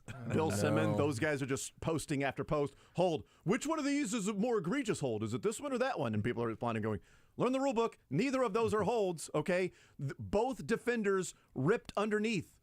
It's not a hold if the defender's arm is there and then they just flail their body around, which is what B.J. Hill was doing with his other hand, was flailing like his arm was a fish out of water. Like, well, you can clearly see it's a hold because his left arm is just flipping here like it's, wacky waving inflatable arm flailing tube man. Just all over the place here. So obviously it was a hold, is what I'm saying. But that's what I gleaned from that. But you know what? How about this? Joe Burrow had the ball twice in a tie game in the fourth quarter. The Bengals did. And they picked up a total of 3 first downs, and he threw an interception. He was 4 of 7, 41 yards, and an interception on those 2 drives. Twice in a tie game in the fourth quarter. It's a quarterback rating of 34.5. Both times I said Bengals are going to win. And both times Burrow couldn't come through. And the defense was pretty damn stout, too. Because Chris Jones, the last defensive play, was a sack on Joe Burrow and waved to the crowd when he ran off the field, which was pretty awesome. And just to add insult to injury, because I'm feeling the salt right now, in the Super Bowl last year, up 20-13 for the Bengals, they had 5 drives the rest of the game when they were leading 20-13. After they went up 20-13. Now remember, they lost 23-20. 23-20, same score. So they were up 20-13, and they had 5 drives after that, the rest of the game. If you take those drives, Mick, and you add them to the 2 drives they just had in the fourth quarter of a tie game in the AFC Championship game, 7 drives, 7 first downs, 100 yards in 7 drives, and Joe Burrow, 10 of 18, an interception, and a 49 quarterback rating in 7 drives. I still wonder who the best quarterback in the NFL is, though. Like, I still feel like there's a debate there. But it's totally the officials. It was the refs, right? It was the refs' fault. Like, the whole thing is dumb. But the defense... Burrow's better, and also the Chiefs needed to cheat to win. Chris Jones' legacy game. Take. I mean, we talked about it on Friday, right? Chris Jones' legacy game. Can he do that? And he did it. I predicted 0 sacks from him. You're the only one on the show that predicted the Chiefs to win. That's true. You were one of 4. Hold on. We had a caller earlier say that, that reminded us of that. And I was I remember. Believe me. Well, here's my question, Thanks, though. Mick Schaefer. Here's the thing, Mick Schaefer. What did you predict? You predicted a Chiefs. Was it a blowout? No, was it 7 points, 10 points? 31-24 was his final. So here's the thing. I mean, I was closer on the margin of victory. I had the Bengals by 1, right? I had them by 4. So did I. I was closer to the margin of victory. I had them by 4. So I was actually closest with the margin of victory. No, I'm saying closest to the pin. I thought you had them by 10. No, I thought you had them by more than 7. No, you were 7. You said 31-24. But I was 4 off, and he was 4 off. No, then so Mick and I tied. I was 1 off. You, me, and Beards all tied. Why would? No. Mine We're was saying 28-24. Chiefs won by 3. I had Bengals by 1. I see what you're saying. I had the Bengals by 1. So I think, at the very least, me and Mick and Beards are all equally right. Good job, guys. Okay. I got the high five from Mick, so he meant I agree. I gave myself a high five. The facial expression of Mick when you gave him a high five for being even, like, good job. Okay, I'm the only one that had it. No, we were all right. I thought you were saying closest to just the margin of victory. Yeah. But you know what? Out of principle, said it on Friday. Like, I'm not picking them until they do it out of principle. Do I think the Chiefs are going to win? Yeah, a lot of things we talked about next this time. Which will be next year against the Bengals. Now I'll actually pick what I think is going to happen in the game. Is it back in Kansas City next year, or is it one of those deals where the Chiefs are going to go to the Cincinnati over and over again? I think it's a home game, right? I'm on it. Aren't the Bengals and Bills both at home next year? The Bills going to be so tired of coming to Kansas City. They really do. They had that pandemic one in that switched around game that played like Monday both at afternoon. Home. Bills and Bengals both at home. Dolphins at home. But yeah, both of the. Yeah. So looking forward to those 2 games being losses, and then the Chiefs beating them in the playoffs. So I'll take it. Sign me up. Yep. Works for me. But I did see that the Bengals are going to hang the 3-1 against Mahomes banner. There. And really, I mean, in Paycor Stadium. He's 1-1 in Arrowhead, right? So that's what matters. Didn't Jacoby Brissett win a game here? Was that the Colts quarterback? Right. Colts quarterback that night when Jacoby Brissett won a game here. Mm-hmm.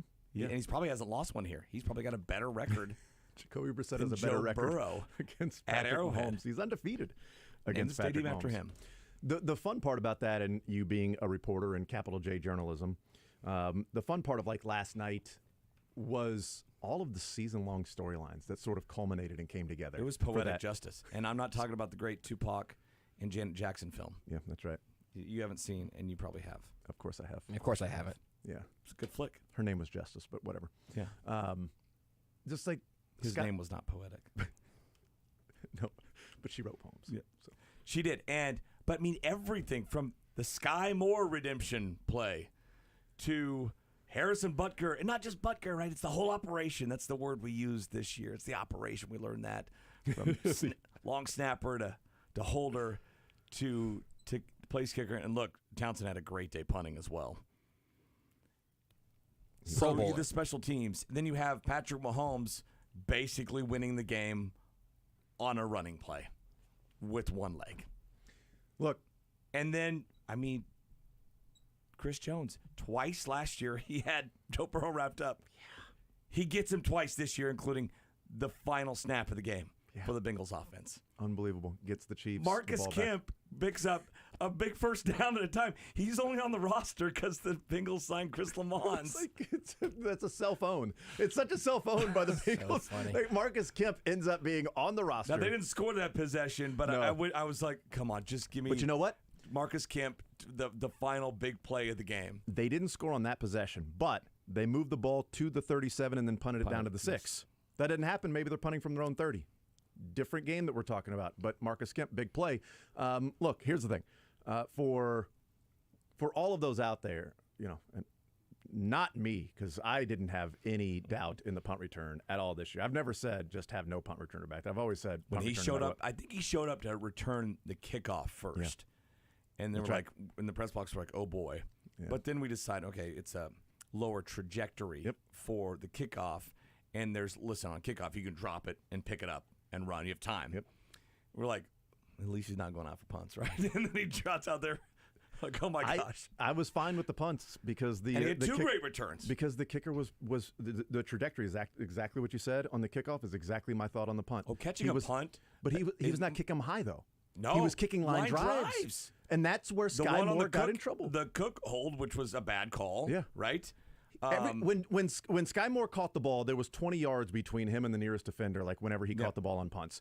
That's not something to where you're going, everybody's around me. Do I fair catch here? The ball's coming straight down. I mean, I've got to make this decision. Catching a punt has got to be one of the most terrifying things in all of sports. And you see it that low, I'm returning this. And it's like a long pass. It's like you're a wide receiver than a long pass because of the trajectory. I didn't have any concerns at that point when I saw how the Bengals were punting the football in the line drives. I'm like, cool, put I had Skyy Moore. All the concerns. I didn't. I actually did not on those because I thought, okay, he's an NFL punter. Maybe he'll punt it higher this time. I think he's capable. Apparently, he's not. Maybe you had the special teams coordinator for Cincinnati, did his job all week, kind of figured out what the depth chart might look like. If something shocking happened, like if Kadarius Toney left with an injury. Once we get Lamons, they're screwed. They're done. So we don't even have to practice anymore. Just kick it wherever you want. Does not matter. Kick it right down the field on a line drive here at the end. Just do what you got to. Don't kick it out of bounds or anything. Kick it right down the field, line drive to Skyy Moore, and see if he can get a return. This will be fun. And part of that poetic justice movie from the early 1990s was there were so many parallels throughout that game to last year's AFC Championship game, and most of them were like negative for the Chiefs. I mean, when Mahomes had that another hand of God turnover, right? Just like when he threw it to the D lineman last year in the third quarter, and it came on the heels of huge play, Wiley flapping his arms, taunting, and then right before that was the Cook penalty after a big play. I'm like, they are cursed. They're snake bit. This is not going to happen. Yeah. And so many other things that happen just, with the Chiefs get the 2-score lead, and then they mess up a possession right before the half. Shocker.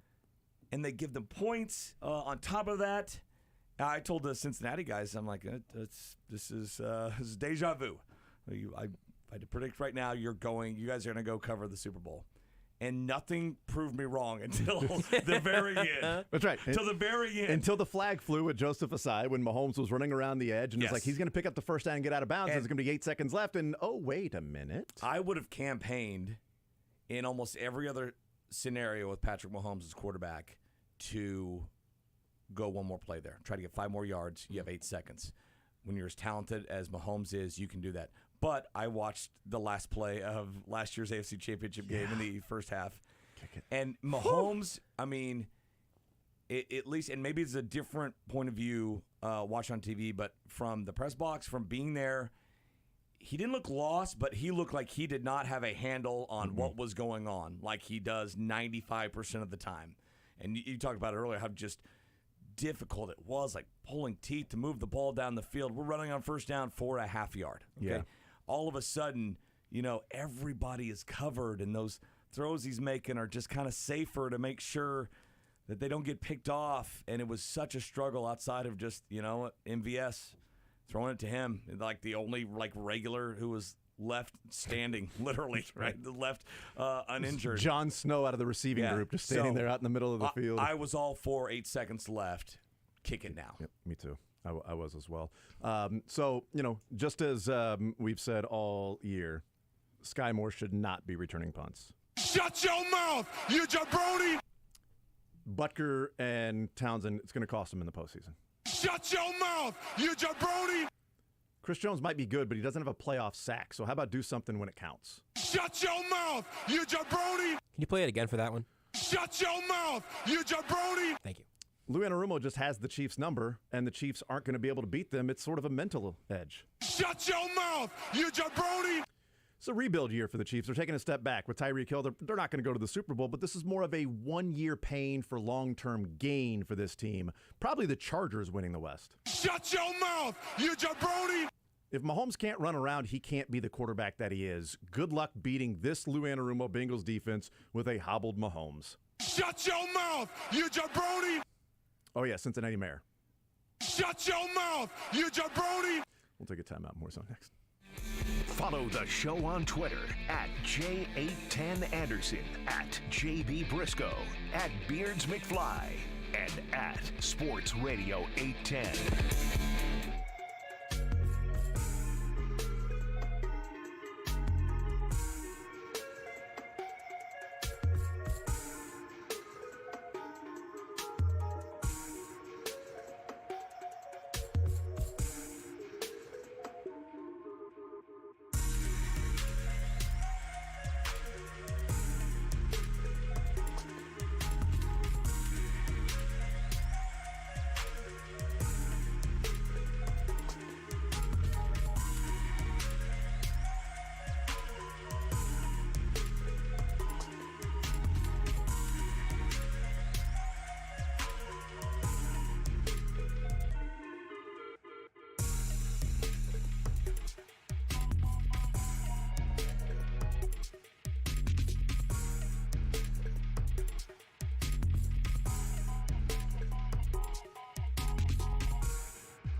The Zone with Jason Anderson. I felt like stuff exploded inside of me. Weekdays from 10 to 2 on Sports Radio 810 WHB.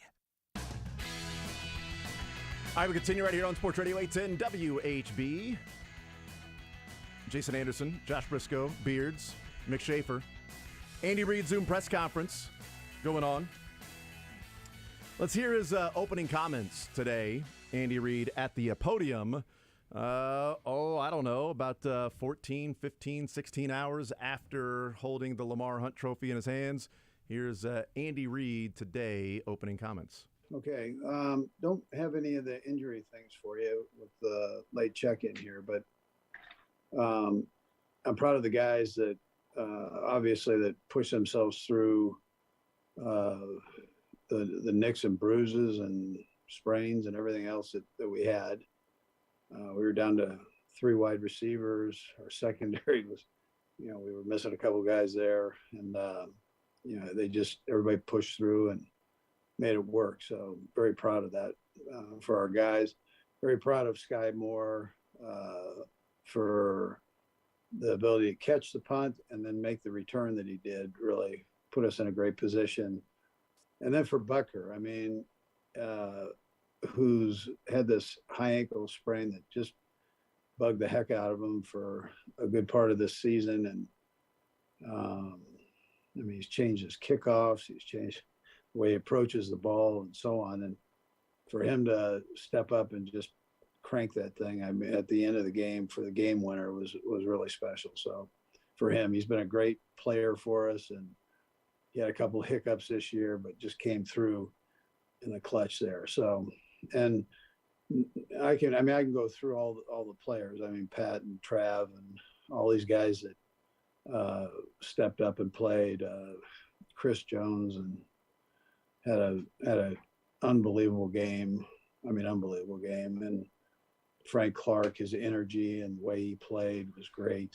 And each guy did his thing. That young secondary that we've been kind of just bringing along. David's done a nice job with that, bringing these guys along.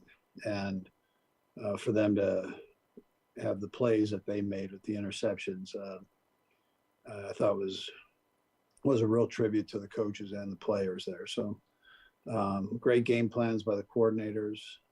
All 3 phases stepped up. So, and here we get to have the opportunity to play a great team in the Eagles in the Super Bowl, and it should be really something. That's should be a great venue, and 2 good football teams playing each other. You don't get to this point unless you're a good team. So proud of our guys, proud of the organization for the job that everybody did, and here we sit.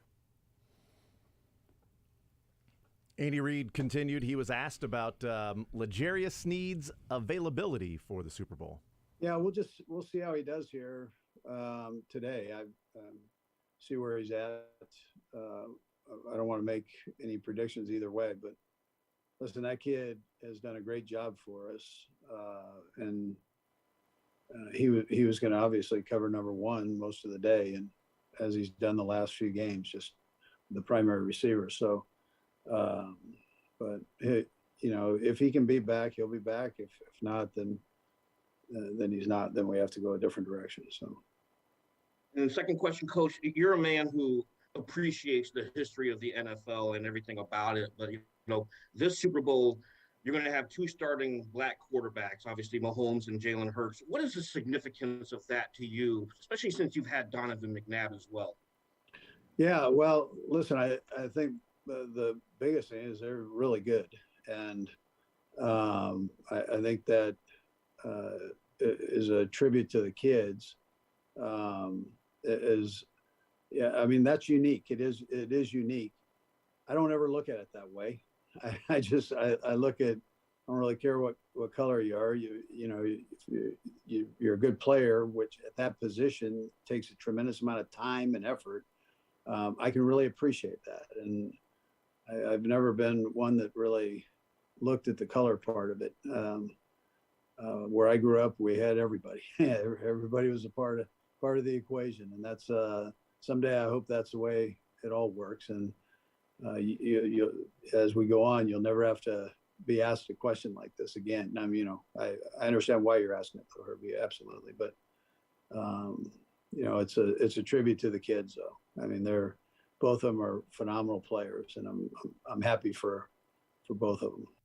And that's the point of progress and representation is as those things continue to happen, they become less and less of a storyline. I hadn't thought about it. And somebody mentioned it last night and went back and we're like, well, Tom Brady's been in most of the Super Bowls, so that probably hasn't happened, has it? A lot of Manning, a lot of Brady. Yeah. And if it happens again, it becomes less of a storyline, and then it just simply becomes football. Yep. And we're seeing that with black quarterbacks today, to where it's like, oh, hey, look, the black quarterback. This like now it's just the quarterback, and so there's so much more representation there that now the first matchup in the Super Bowl, and then that's now something that has been surpassed with progress. And absolutely, in that position.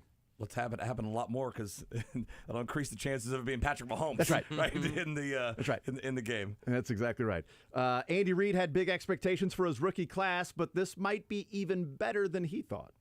Yeah, I remember talking to the guys about Bill Walsh and when he had that group of rookies in the secondary, the Ronnie Lott group, and they were all rookies, and they ended up going to the Super Bowl. And I mean, it seems like a long time ago that I mentioned that to the guys and to our coaches at least. And I mean, here we sit. So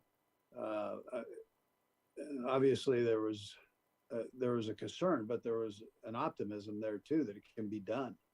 And then the kids, just their work ethic, they showed us this in training camp. They showed it all the way through the season. They weren't, if they got beat, they came back and fought back to, I mean, you look at Williams, I mean, the PIs that he had early that put us in a bad position. All of a sudden he comes up with an interception in the championship game with a deflection from Cook. I mean, it's crazy how those things work, but the kids stepped up. They didn't lose their confidence. David's done a great job with them, and real tribute to him. So I was optimistic, but you don't know how that journey is going to go. But here we sit, and they sure did a nice job.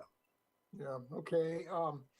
I asked this next question, understanding you still have another game to go here, so don't misunderstand that part of it. But put into perspective, if you could, what you guys have achieved this year, given, you got a quarterback on a big contract now, and you traded Tyreek Hill, and there's all these rookies you've been playing, particularly on defense, like we talked about.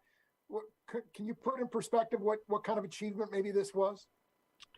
Yeah, so I would start with Brett Veach and the way that he and his guys have gone about putting this thing together for the coaches, giving the coaches an opportunity to coach good players. It includes everybody. I mean, it includes Mark, it includes Clark.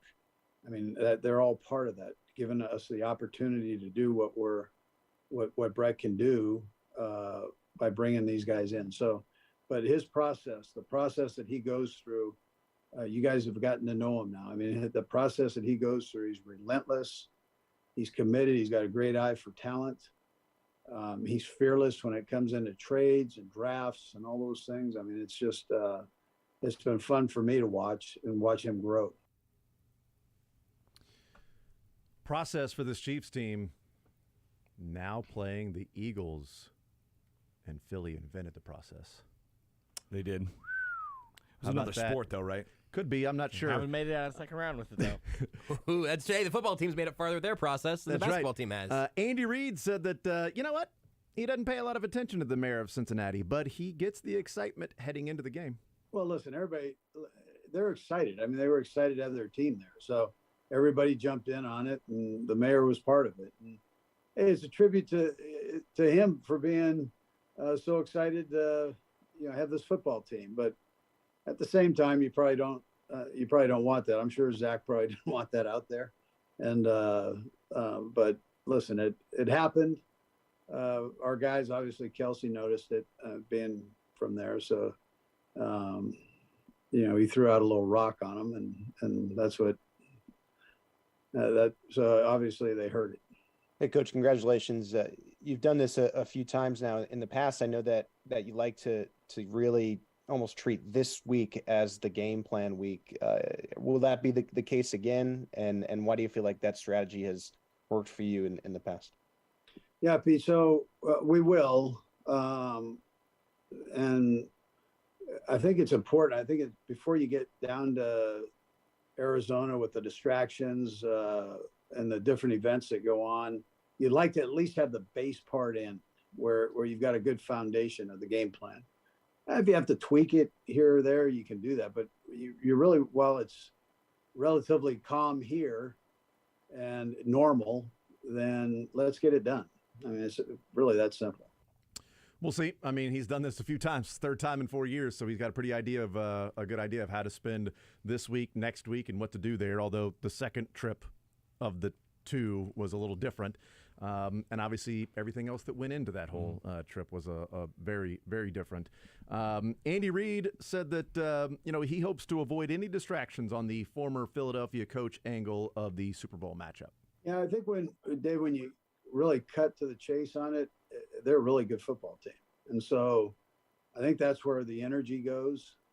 Because really when it's kickoff, you're playing that team. I mean, it's the players that you're going against and the coaches. And so the uniform, it's not that's not where your mind's at. Your mind's at making sure you have a solid game plan and that you come out and you can perform. I mean, that's to the best of our ability. And that's, I think, where the major focus goes. And you try to, it doesn't matter who you're playing. You try to blank out all the hype that goes with the game. It's pretty big game for everybody, you guys included. It's a big deal, man. I mean, it's the Super Bowl. So, but you try to blank that out and make sure that you're getting the game plan, what really matters together, Hey, Andy, a couple things here real quick, but just having coached Jason and Travis, I mean, we can see their personalities a little bit on the podcast, but what stands out to them maybe that's similar and maybe what's different about those guys? Yeah. So Travis is the little brother and I think Big Brother probably protected him, so Travis could do some crazy things. And, he probably talked him from jumping off a ladder into the raked up leaves once or twice, So but listen, they're both at heart very competitive and compassionate. I think is the biggest thing. They care, and they care about people, and they care about their game, their trade, and their podcast. It looks like it's unbelievable. I mean, they've got a good mesh there and a good relationship between the two of them. I think Travis has grown up a lot. I think Jason came in probably more mature, big brother, and Travis was a little more immature, but has really grown and a good person, man. Thanks, Andy. And then wanted to ask you about Chris Jones' game last night as well. You touched on it briefly in your opening statement, but just what kind of impact did you see when you rewatched the game that he had on the game? Yeah, huge impact. He was relentless, and he did it against the run, and he did it against the pass, and just playing. I mean, he's done this all year. I mean, he's just played tremendous football all year. Chris Jones' legacy game. He was dominant in that game. We talked about earlier in the show about the 4th down and 8 decision by Andy Reid to punt the football. We both actually ended up agreeing, which I was kind of annoyed at, that we both liked the decision to punt there on 4th and 8. Even when I agree with you, I let you down. That's exactly right. Soren Petro asked Andy Reid about the factors in the decision to punt the ball back to Cincinnati in the 4th quarter. Yeah, sure. I mean, you go through that. I mean, you have to. And then you go off your gut feeling. I mean, you're right at that area where, some would say go for it. Some would say kick it. I thought our defense was playing well enough where we surely could punt the ball and with probably minimal seconds or time on the clock, get the ball back. So, but we've been able to do some good things with limited time. So you have that in the back of your mind. And as far as the players go, we trusted the guys that were in there. They did a marvelous job for us. So I'm proud of them and the coaches for at least having all these guys knowing the plays when they always don't get that amount of reps, especially at different positions there. So. And I know you got a coach from I'm assuming, and not having never been a coach, but somewhat of an assumption of success for each guy, right? That each guy is going to be able to get it done. I asked this of Dave, when Skyy Moore and, when they were having the problems with the holds on the kicks, is there ever a time that he's had to, go to you and say, hey, the guy can't do it, whether it's his kicker or his returner or something like that, or would he, I guess was my question. And he said, yeah, that's my job to do it. And then he kind of reflected on his own and said, but I've never had to do it. Have you ever had a moment, like, was there a time where you're like, whether it was Skyy going back there and you mentioned he got it done, or, any other situation where it's like, I don't know if Tommy can get this, you've just checked off in your mind, the guy can't do it, or as a coach, do you always have to assume they're going to get it done? No, that's a great question. There's a time and a place where you go through training camp and you watch the guys return these punts. Every day you watch them before practice, return these punts. And you go, man, this kid has a lot of talent. He just hasn't done it a lot. And then if there's failure mixed in with that, you hope you can take a step back to take 2 steps forward. And that's kind of where we were with Skyy. We just felt like, listen, if he can just get back and maybe have some success doing other things as a receiver, that maybe we can come back to this and his confidence level will be up and we go. And so, that's what happened. And with this and with the injuries that took place, here he is and a clutch time and came up with a clutch play. I mean, that between that and Butker's kick, I mean, arguably 2 of the really redemption stories that you guys get into, and as coaches we appreciate, so it was quite a deal to watch. There you go. We'll take a timeout. We'll come back, wrap up the show coming up next. Take the show with you by listening live on 810WHB.com, in the 810 mobile app, or by subscribing to The Zone wherever you get your podcasts.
The Zone with Jason Anderson. And they'll never go back down this route again. Coaches are going to be able to do whatever they want. They can pay, they can whatever. They'll deal with the NCAA. They're not going to have to deal with the FBI ever again. As someone who didn't watch the show, I completely agree. On Sports Radio 810.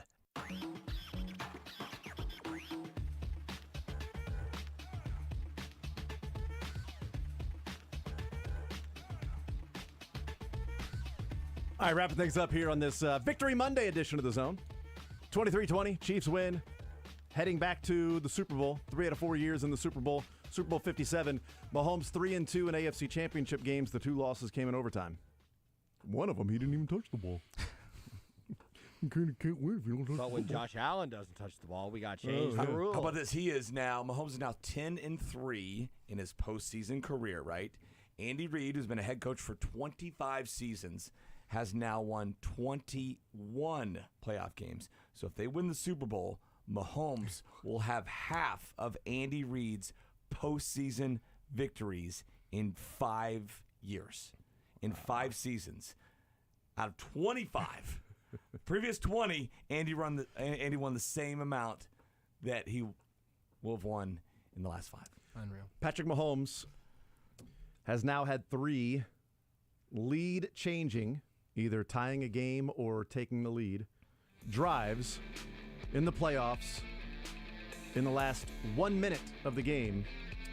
He's had 3 now.